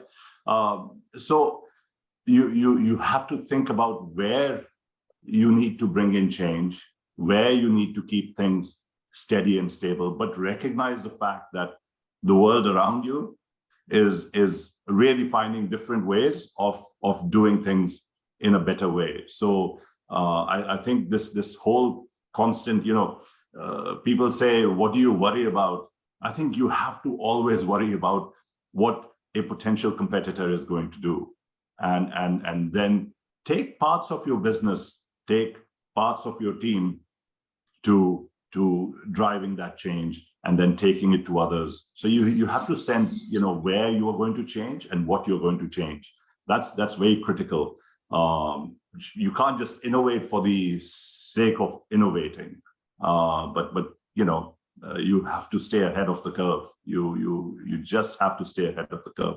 Otherwise, you get swallowed or left behind, or customers go to other places. So that's just a matter of fact. Thanks, sir. You have beautifully encapsulated the entire meaning of innovation in lean startups. I think so. Moving ahead with the same set of topic. Now the next set, I would like to talk about the culture. I think Malik sir has already initiated the topic of culture. So what role does the company culture play in the success of lean startups? And how do you build a culture that supports the need of your workforce and the business for the long run? Because this is something which should start with the founder itself. It should not be thought of as like delving into it after a certain amount of time. Once you would have established your product, your brand, then you'll go back and again build and change the culture. So in my opinion, my thoughts are that you should start with the founder itself. So yeah, Malik sir, if you can just put some insights. I think for me, there are a few things, right? You have a focus on performance, right? Any startup or you have a performance culture, right? That's how we are known in the world in terms of how fast you can deliver, time to market. There's so many things, but there's something which whether it is founder or whether it is a team of people who are at the core, start looking at the purpose. So are you performing? Are you riding the performance for a purpose, or is purpose setting your performance up? So for me, I think the more and more you think through, the core purpose becomes important. Once the purpose is clearer for people, right, a set of values are formed. So you have a purpose, you have a value, whether it's a large team or a small team. That's when you start making a significant changes. I mean, product can be copied, development can be done faster, but culture cannot be adopted faster. If you look at any time to market, I think the culture has the longest time to market. I mean, I remember in different forms of different countries, when the common denominator, if you're working with multiple countries, multiple set of people, is the purpose. Purpose becomes a common thread, and then the performance can vary. Indian team can do differently, a German team can do differently, or a Dutch team can do differently. The common denominator will become purpose. Thank you, sir. Sunit sir, your take on the culture part of the lean startups.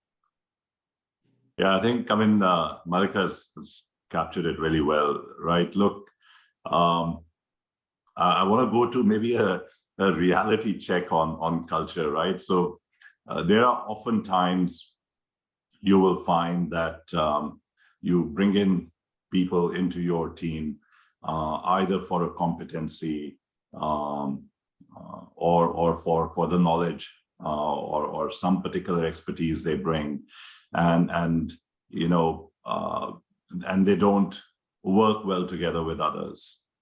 So again, in a larger organization, you have the luxury of changing or just swapping out because you have backups and so forth. In a small team, she or he may be the only person that you have for that particular deliverable and so forth. So you have to really work very, very hard. You can't, I think, give up on people in a small team in a lean startup. I think again, it goes back to the top, to the founders, to the leaders, to really bring people into a kind of a common way of doing things, right? You can't write the code. You set examples on the code, right? You can't write the code of, perhaps you can, that, hey, we must reply to an internal email, within the same day, right? But you can set the example by doing it, so people see how you work, and people follow that same way of working, around you. But I think it's really critical that you push for alignment where you see pulls to different direction. That keeping together is really critical, because the moment you allow something that doesn't align with your culture to fester, it starts to chip away at other kind of building blocks that you may have. So watching for kind of cultural push and pulls is really critical, especially so in a smaller organization. So it's a huge thing. It's a huge thing to be able to pull a team together and get them all to think and react and respond in the same way. Everybody comes with different ideas and ideologies, and you can't always have the luxury of handpicking a team that you know will work well together as you start building up, as you start growing. So yeah, it's of a huge relevance, but you have to watch for it and correct. Try to correct, try to coach. But then there may come a time when something will not work, and you have to recognize that really quickly, that if something is not going to fix itself, then you have to take corrective action. So you should not hesitate in doing that, because if you don't do that, then it can break the rest of the foundation and the building structure you've built. Indeed, sir. Very rightly pointed out. So, Rakesh, sir, something to add upon it? Yes, to add to what Malik and Sunit have so well articulated, I think culture is extremely important for an organization. Let me give you two examples. One is that when I was working for PwC Singapore, it was a very flat organization, and we were given multiple promotions in a year sometimes. And when I went to Shell, the large organization, it was very stable, and it had very well-defined roles and well-defined people. And it was more like a huge, agile bureaucracy rather than the PwC atmosphere, which was more a flat organization with small teams. And as a manager, I was empowered to do a lot more. So, but that's the difference in culture between organizations. Now, in RiskQuotient, when I set it up, at the outset, I set in place certain business principles, which I made people sign up to. Maybe because it was of my influence of being with Shell and all that I had this business principles idea. I set up a business principles where there were business principles like no bribes policy. Because I know in certain geographies, the work business environment can be very challenged, ethically challenged. So we came up with a no bribes policy and no discrimination policy, non-discrimination policy, and something like that we shall not profit at the customer's expense. So these are very fundamental principles which were imbibed into all the people joining the company. And also we had a fun culture where we made the workplace a fun place for the employees. Now, to go into each one of those, the no bribes policy no doubt slowed us down in terms of our growth numbers. But today we can put a hand on our heart and say that we have delivered projects in various geographies without paying $1 in bribe. So that to me was very important. So even though the growth was slow, the corporate culture was clear to everybody because it was a sackable offense if you paid bribes to get projects. And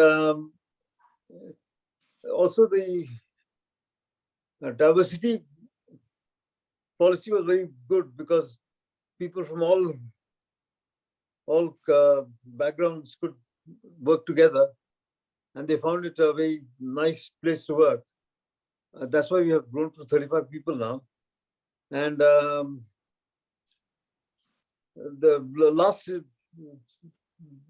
third important business principle we had was not to profit at the customer's expense. So we had an incident early in our life in 2008 or 9 something, where we had a big client in Chennai, and the Chennai got flooded, as you know, back then. And there were massive floods in Chennai, and we were testing a business continuity plan with them, testing their business continuity plan against the actual incident happening on the ground. And even though my staff had to incur great hardship in completing the assignment, we decided not to charge the client for the work because we realized the client was suffering anyway. So we decided not to charge them for the work, and that has stood us in good stead actually, because now the customer is a very large customer, and a very important customer. So I think culture, corporate culture is very important, and especially making it a fun place to work. Because if you think your DNA does not agree with the corporate culture, you will not thrive in that organization. And a good example of how this has helped us is all our employees who leave the company are a part of our alumni association. So the attrition rate is quite high in our kind of industry. But the people who have gone on to bigger and better things always remember us and always keep in touch with us. So I think from that way, corporate culture is extremely important. So I would urge all the new students, MBA students, XLRI, to consider corporate culture as a major factor when they make their career decisions. Surely, sir, we'll definitely give a heed and we'll take this legacy ahead when we'll delve into our corporate life. So there's one more thing, sir, in terms of and that has a direct bearing on the outcome of the lean startups. Yeah. And it is actually the collaboration. So Malik sir, how important is cross-functional collaboration and need for individual accountability in lean startups, and how to balance both? Absolutely. I think collaboration, to add what Sumit initially mentioned about ecosystems, because in any solutions, there is no individual, no company can provide a solution what is needed for the customer or what is needed for the business. So the fundamental difference of erstwhile organizations that we can provide the solutions are completely gone. However big or however small organization you are, you will have to co-create, you will have to co-innovate, right? Nothing comes, say, because when with internet, such a pervasive availability of knowledge, and also the AI with ChatGPT kind of applications which are coming up, I mean, knowledge will be democratized. As knowledge is democratized, the most important thing is the culture and ability to innovate as a collective group, right? Earlier, possibly maybe 10 years back, 20 years back, one bright idea can be brought in by an individual, and then that idea can be nurtured and then built up. And today, no idea is new across the world. If you talk AI, possibly 50 years back, people have thought about it. Now we're executing. It's basically about the abundance of compute, and the cost of compute has gone down. That's why these applications are becoming democratized and available for everybody. So co-creation, co-innovation, right? And I always tell my teams across the board, I can trade anytime individual brilliance to a collective success. Because individual brilliance will not work. It's collective success which matters. It's exactly same like football, right? When individual Messi can do wonders, but Messi also needs the team. Yeah, that's how I can paraphrase. Sir, if you can also touch upon the need of individual accountability, because I think when we talk about the performance part, so performance may be team oriented and maybe individual oriented. So is it worthwhile to say that it's, even though we are collaborating with respect to most of the projects, with respect to outcome, and so how is the need for individual accountability comes, and what is the importance in lean startups? In fact, Shorab, if you really look at it, the agile, right? I mean, lean startups, you can't hide incompetence, right? You can't hide, because the more transparent you are, right? At the same time, people also realize that not everybody knows everything. So competence is if you have an attitude, I would always hire for culture and attitude of people than competence. Competence can be developed, and today's competence is not valid tomorrow. So that's where I'm kind of saying, the more transparent you are, 99% of the people, nobody will come to the office to say, I want to make sure that my team fails. Nobody will come to the office to say, I want the company to be failure. So everybody comes in there to the point what Rakesh and Sumit mentioned earlier in terms of the leadership values, leadership ability to drive down the culture makes significantly important. Are we able to provide, or are we able to enable people? Because those days of saying, okay, I'm the boss, I'm able to provide something is gone. The employee is much more knowledgeable, even your boss. There's nothing, the structures, the hierarchies are getting broken every day. And large organizations, look at what's happening, for example, Google, right? With one initiative of ChatGPT, OpenAI, every fundamental of large company can be shaken. Yeah, so I think that's where I see accountability.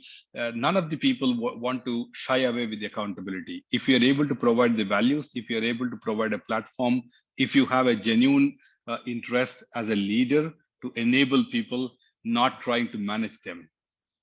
Because everybody in the agile world, everybody self-manages. When self-management comes into play, the organizational so-called performance reviews have no meaning. Yeah, truly, sir. So Sunit sir, you have something to add upon it, because it's very beautifully led by Malik sir. Yeah, I think he's touched on so many points that I think each point could be potentially a whole topic of conversation. I think what was beautifully put was you can't hide in a lean organization, right? But there will always be, when you bring in people, you start building up teams. There will be people who maybe come from different types of organizations where they have been used to contributing in a narrow sphere, and that's really what happens, right? People say, "Oh, this is not my job. This is somebody else's job. This is that doesn't work in a small team, right? You've got to go and do multiple things." But I think it's very critical to have some processes in place to help improve performance and lead to excellence. So one of my co-founders that I brought into this organization, her title is actually Senior VP Performance Excellence, right? So we said right from the start, right, that performance excellence is important for us, right? She did not come in with some functional title or other. It was performance excellence. So you need to seek that out from everyone. And again, there will be, there could be an oddball who is not aligned. You try to help them to align. So again, this is not a disciplinary, methodology where you're in a class and you don't get the right answer and you are admonished, right? You bring people along with you. It's a moving train. You can't have people dropping off, right? But then you might hit, again, this is for people who are listening, right? It's not a rosy world, right? All around. It's not around concepts and what should be done, right? You will always have somebody who you just can't align with, and then you have to take those decisions, or somebody whose performance is failing, right? And I've built companies where I've brought in close friends as some members of the startup team, but I have had to let go even a close friend because there was a gap in performance, right? So it shocks people, but you've got to step back and think you're doing this for the team, for the organization, for the shareholders who invested, for you or yourself who may have invested, right? You have to look at the larger good and be unafraid, I think, to call it out, to call out a gap in performance from an individual or from a group or whatever, because again, the reliance on every little resource is so high in a lean startup that if one fails, you have to identify it quickly and try to fix it. So it's a fix, you realign, or, if that doesn't work, then you have to take hard decisions. You have to be prepared to doing that. Yeah, very directly put, but very rightly said. And that's how actually probably we can learn to embed and implement those. Rakesh sir, your take on it. If something I think Malik and Sunit have spoken about the subject very well. My experience has been that as a lean startup, by definition, you are lean. So you're lean in terms of expertise and knowledge. It's very limited to a specific area, usually, or maybe to a thin layer of knowledge across various areas. So by definition, as a lean startup, you have to build up an ecosystem, as Sunit and Malik were saying earlier. You have to build up an ecosystem of like-minded people or organizations that you can work with.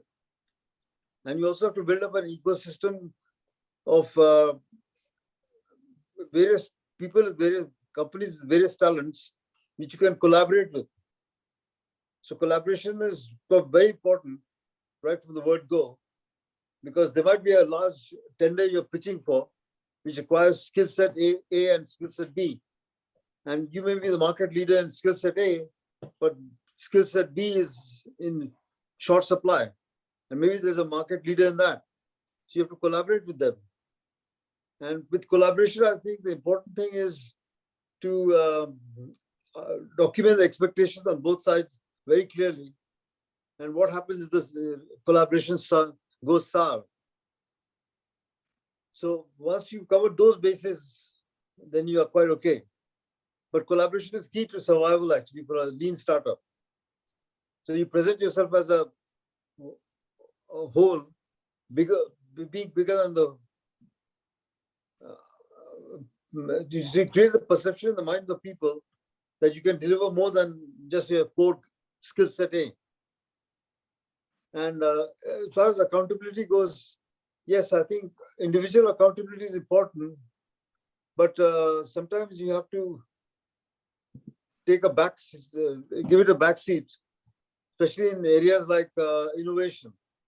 For example, if somebody comes up with a bright idea to build a software tool, and you as a team decide to go for it, and the tool is not such a success, then you can't penalize the person and hold them individually accountable for that. It's a team decision, and it has to be looked at as a team decision. But individual accountability can be very important in terms of the values of the company. If you find somebody infringing your no bribes policy, for instance, then you have to terminate that person, however good they are, however bad they are at their work. So I think in individual accountability, there's a fine balance between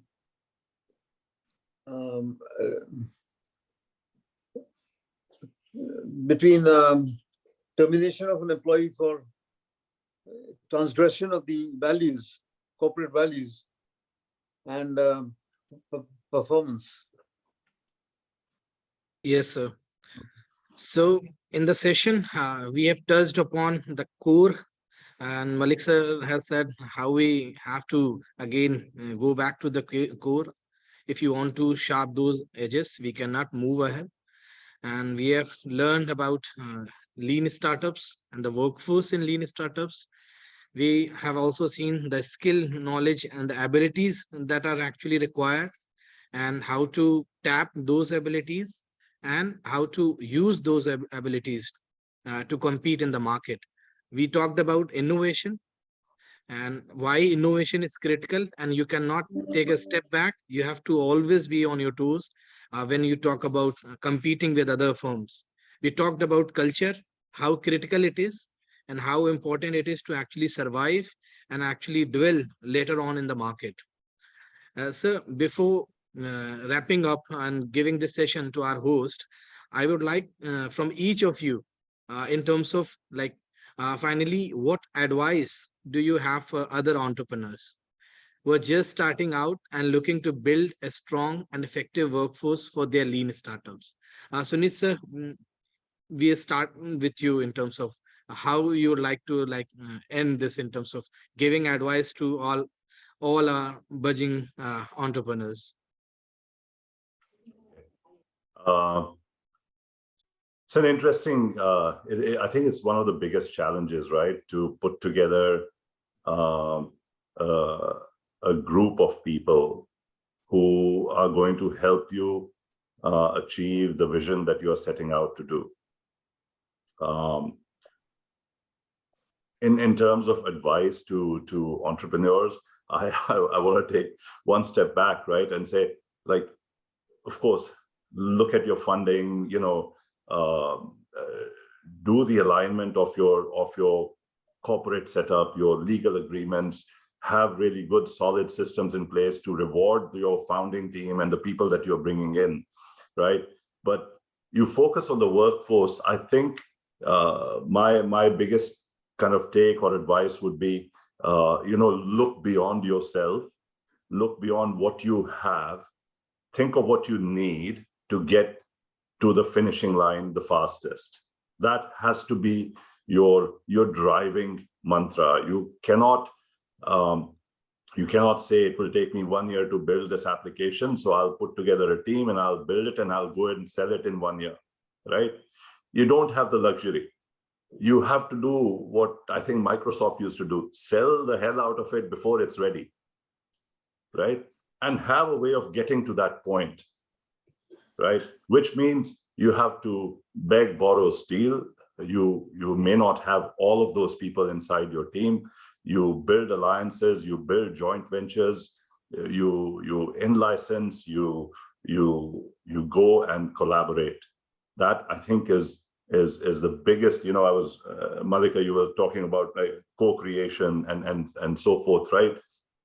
It is all about, I think, bringing skills and ways and people and technologies together to get to your delivery line, your finish line the fastest. That has to be, I think, any entrepreneur's goal, to get to the finish line fastest, because just before they get to the finish line, it would have moved, you know, another mile. So there's that, you never reach the finish line because it keeps moving, but you have to be fast. You have to be agile. Again, borrowing the first thought, I think there is no other way than to just figuring out, you know, how to get there fastest. Speed to market is the most critical. Thank you, sir. Very beautifully put. Rakesh, sir, your advice to our like new entrepreneurs. Okay, entrepreneurship, to add to what Sunit said, and he's described it very well, the entrepreneurial goals and objectives. Now, the thing I found about being an entrepreneur after working for big companies is like you feel like you are all alone out there in the big void of space. So it's something like astronaut doing a spacewalk, because while you're attached to the mothership, you're floating in space and really by yourself. So I think the important thing is to have a vision or objective in mind, which you very firmly believe in. And you have to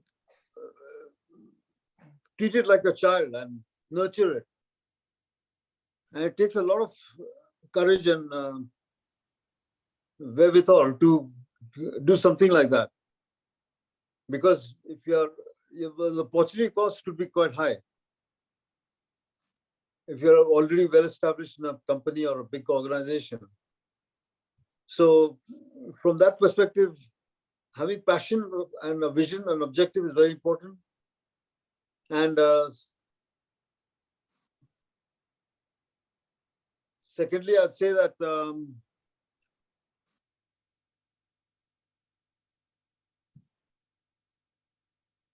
as Sunit was saying, sorry, I'm having some problems here with the connection. Okay, yeah. And the second thing is that the employees you bring on board, you should make a good assessment of them in terms of whether they're going to be troublemakers or give you problems further down the line? Or are they, how good is their core skill set to help you achieve your objectives? So that's also very important. Okay, over to you, Saurabh. Thank you, sir. Moving on to Malik, sir, before we pass the metal to our host. So your advice to our new entrepreneurs. Yeah, look, I think both Sunit and Rakesh mentioned, I'm not an entrepreneur, right? So that's, I think, the best advice you got from the people who have done it. I think what I look at is when I'm investing as a part of my job of getting the companies into the larger mothership, I would always look at the conviction of the founder. Conviction of the founder is significantly important, right? And as Sunit mentioned, life is not fair, right? It is not an easy journey. So have the steel nerves, right? And final thing is success. Please do not take shortcuts for the success. Have a purpose in the mind to achieve the goals, and time to market, as Sunit was mentioning, significantly important. You must have the nerves of steel to go through this process. All the best. Thank you, sir. This was a pleasure to moderate this session. Thank you all being here, taking time out being with us. So now I pass on the metal to our host, Sumit and Sanjana, to wrap up the session, please. Sumit, over to you. Yes, thank you, Saurabh, and thank you all the panelists for this wonderful session. I now open the stage for the question from the audience. Feel free to raise your hand to ask any question you might have. Yeah, I can see Tarasha's hand. Yeah, Tarasha, you may go. Thank you, Sumit. Am I audible? Yes, Tarasha, yes. You are audible. Yeah. So first of all, this is for Malik, sir. I'm really glad to see you here. I've worked on a lot of new business deals for Telefonica as part of Accenture, and I've heard your name a lot of times from our senior leadership. And I mean, it's really fortunate for me to interact with you on this platform. I never thought that I'll interact you after coming to XLRI. So I'm really glad to see you and connect with you here. Yeah, so my question is, we spoke about innovation, and you all also told us what should be the approach of companies when we talk about innovation. And it is similar to what we also learned here. But since we all would be joining the organization in the next few months, and my question is more towards the workforce perspective. So what should be our approach, and how the company's top leadership see to it? Like, we're supposed to be a multitasker, but at the same time, when we talk about innovation, companies are suggested that we should have more of a focused team. So what should be as an individual, how should we progress towards it, and how should we make a trade-off between being focused or being a multitasker? Let me tell you, when I think, Tarasha, thanks for the question, first of all. Again, after spending so many years in multiple countries, what I realize is, please take personal space for yourself, because the demands from the organization or from the leaders can change. Somebody says in the morning, be focused. In the afternoon, somebody comes and say, be multitasker. Please take out, I mean, I normally have been doing for the last maybe 20 years, somebody gave me advice, Malik, take at least 10 to 15% of your working time for yourself to think. And you must, why I'm saying this is, it's extremely important for anybody who gets into the organization, because change is inevitable. It is happening day in, day out. I would say invest at least 20 to 30% of your working time for yourself, which will help the organization, because organizations, the leaders are, leaders are not fools, or managers are not fools. There are certain dynamics which happens. So the more time you invest on yourself, then you have ability to change. You will have to end up in doing afternoon multitasking or morning focused work, right? That's the name of the game. there is no one single bullet that, okay, you are required to do this or that. And at the same time, I also realized we talk about a lot of multitasking.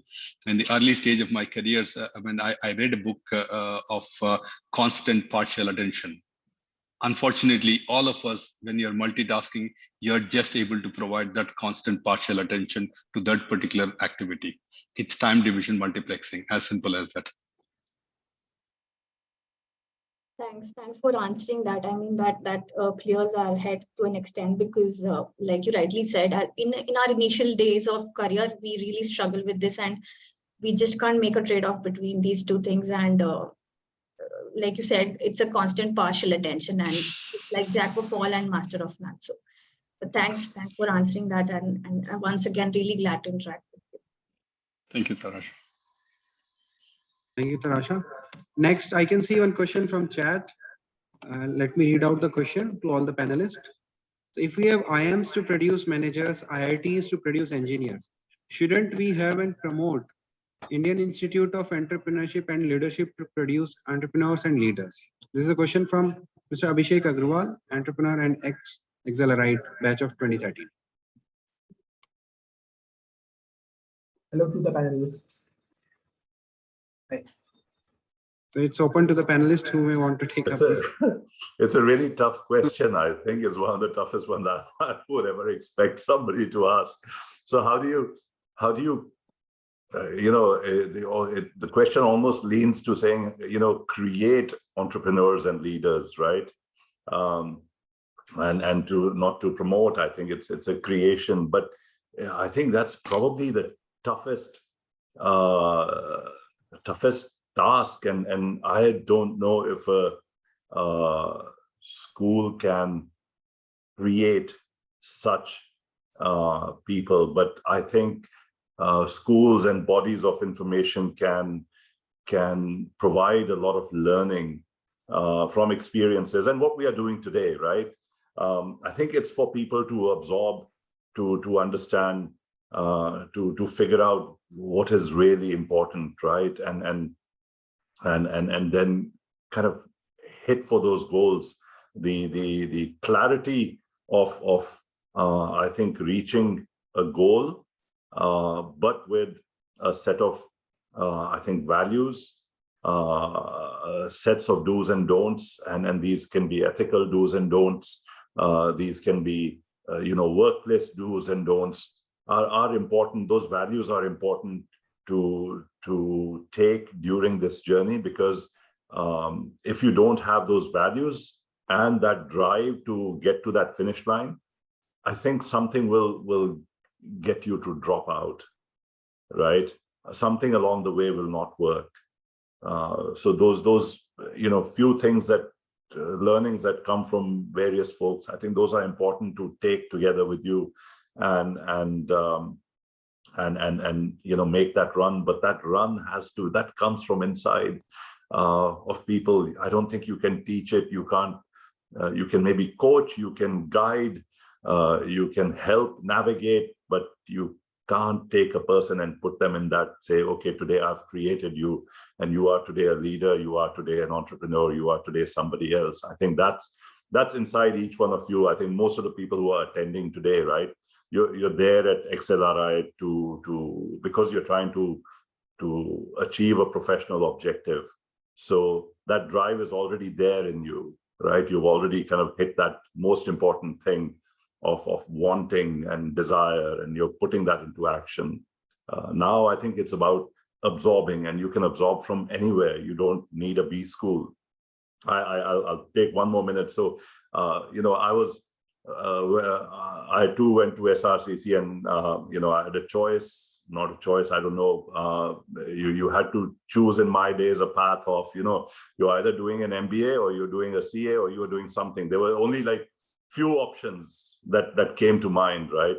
And then many years later, I was with my friend. He teaches at IMA, and I said, I really wanted to do an MBA. What do you think, right? He said, why do you want to do an MBA now, right?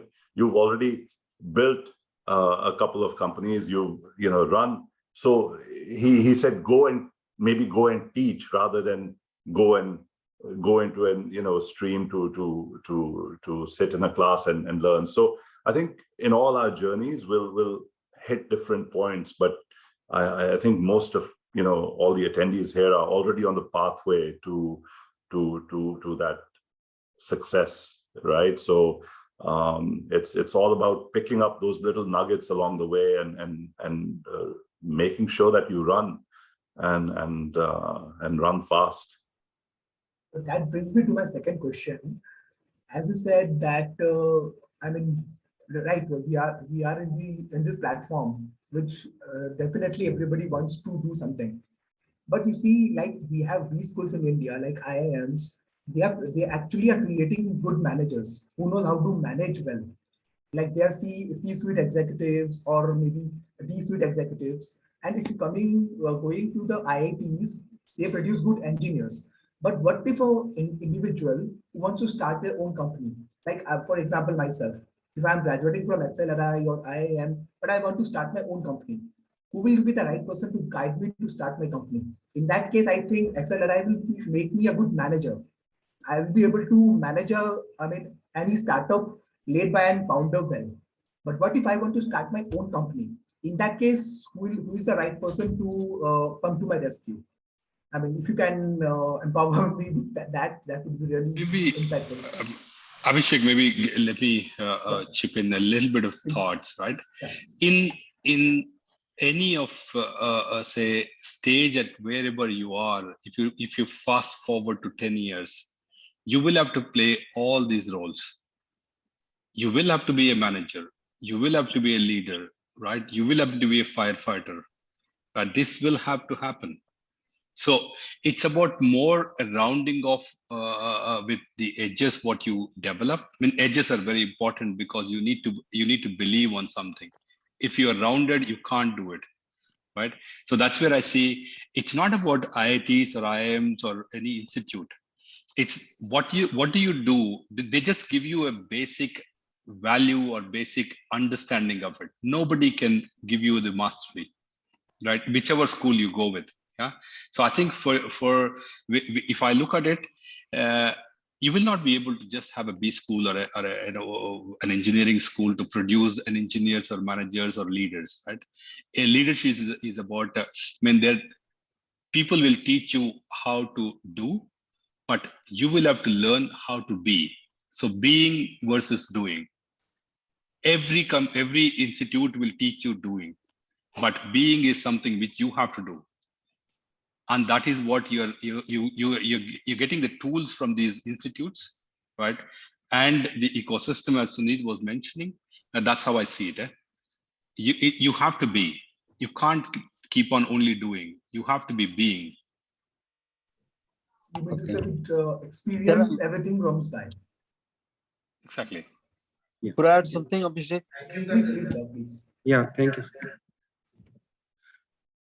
So, may I now take the last question since we are shooting the time? Can I see some raised hands? Oh, I can see Suman. You can go ahead with your last question, please, for the panel. Hello. My question is to Rakesh, sir. Sir, I want to know in a lean startup where there is emphasis on iteration and experimentation, how do you ensure employees to stay true to the goals and adhere to the directions that is set by the company? Okay.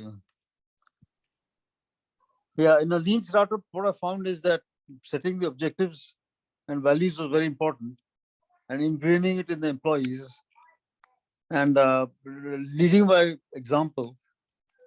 Because when you lead by example, then people follow.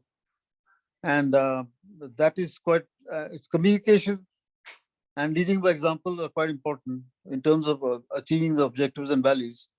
And lean startups do not, by definition, have to be iterative in their work. Lean startups usually have, like when I set up the cyber consulting and products company in Mumbai, I found that we employed all people, highly skilled people with a lot of experience. The senior leadership team, as it were, initially, and they were able to hit the ground running. But there's no room for iteration and rework of the work because the clients were big names and they were expecting us to deliver. And they had hired us based on a reputation. So the reputation of the employee concern.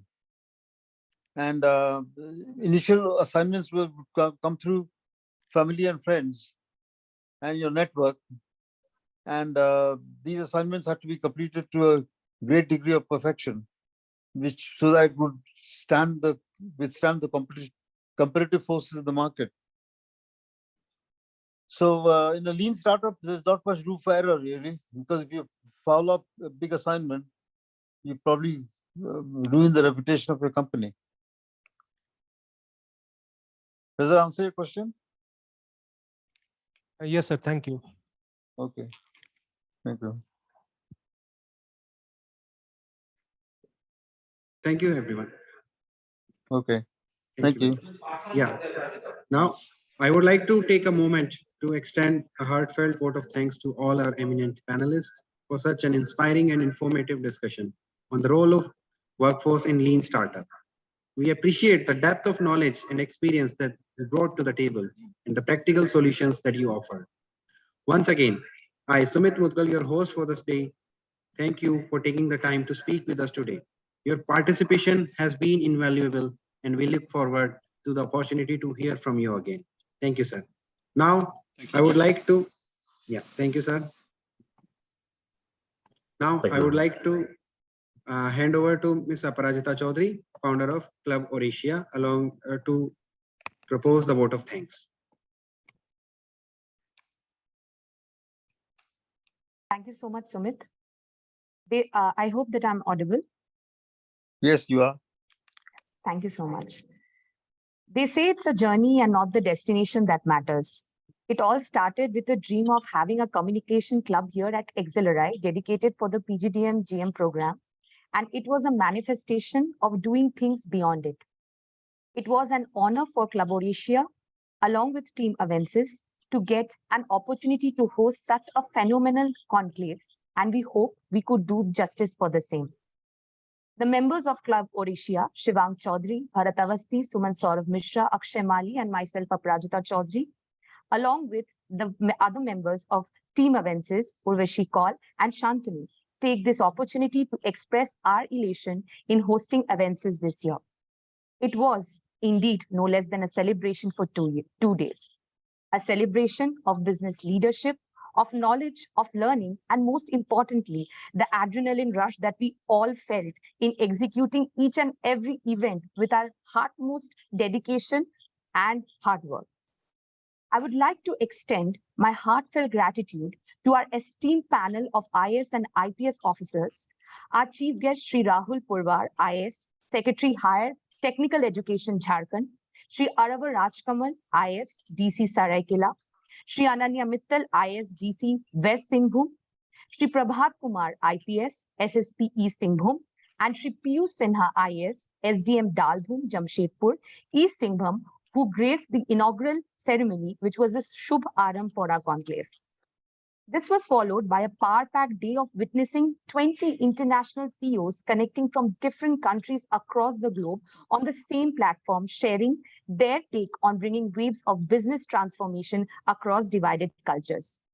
We would like to extend our heartfelt thank you to Mr. Vikas Kaushik, CEO, Tech Ahead USA, Mr. Gaurav Verma, COO, US Strategic Partner Forum, USI SPF USA, Mr. Sunil Rana, CEO, ZAD Australia, Dr. Harish Pillai, CEO, Metro Pacific Health Philippines, Mr. Palash Nandi, CEO, Lagrand Australia and New Zealand, Mr. Rajesh Seturaman, CEO, President, Director Indonesia and Business Head, Asian Godrej Consumer Products Indonesia, Mr. Sandeep Uppal, CEO, HSBC Philippines, Mr. Ramamurthy Venkatesh, CEO, Nets International UAE, Mr. Rajesh Kumar, CEO and MD, OPV Pharma Vietnam, RVK Myanmar, Mr. Suman Bose, Board Member and Investor, Multiple Companies, Singapore, Mr. Pankaj Agarwal, CEO and Founder, Tag Hive Inc.,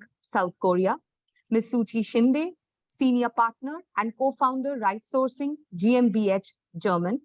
Mr. Girish Sharma, CEO, Colgate Tolaram, Nigeria. Mr. Anshuman Anand, CEO, R&B, KSA Vice President, Apparel Group, Dubai. Mr. Suresh Sundarajan, CEO, Olam Ventures and Olam Technology and Business Services, Singapore. Mr. Rajesh Dige, CEO, Risk Quotient, UK. Mr. Mallikarjun Rao, Chief Technology and Information Officer, Telefonica, Germany. Mr. Suneet Walia, CEO, Soterius Inc., USA. It was indeed a lovely landscape of such transformation leaders that we got to witness in a single day. I would like to also thank Director, Deans, Faculty, and the Placecom office of XLRI Jamshedpur for supporting, encouraging, and gracing the event. A special note of thanks to Professor Kanagraj and Mr. Rajni Ranjan, without whose help, guidance, and support, this event wouldn't have been a possibility. I would also like to extend a special thank you to our panel moderators, host and co-host for these 2 days. Dilpreet Kaur, Shantanu, Saurabh Faraz, Surbhit Parandiyal, Pallavi Datta, Sanjana Varshne, Sumit Mudgal, and Shivang Chaudhary, without whom such a dynamic and fulfilling interaction again wouldn't have been a possibility. I would also like to extend my gratitude to Infracom, SMT, Placecom, and the Conclave Committee, who again supported us throughout the entire event and made sure that everything fell into place. A special acknowledgement to all the members of Team AVENSIS, Shantanu Urvashi Kaul, Suman Saurav Mishra, Akshay Mali, Bharat Awasthi, and Shivang Chaudhary, whose hard work and dedication made this event a successful one. And also a special vote of thanks to all my batchmates whose constant support, encouragement throughout these 2 days kept us on our toes and kept us motivating to make the event a success. I just hope Club Orisha, along with Team AVENSIS, was able to make a just and was able to justify the entire conclave. And we would like to, again, from the entire team, extend a heartfelt gratitude to each and everyone who was a part of the conclave. Thanks a lot.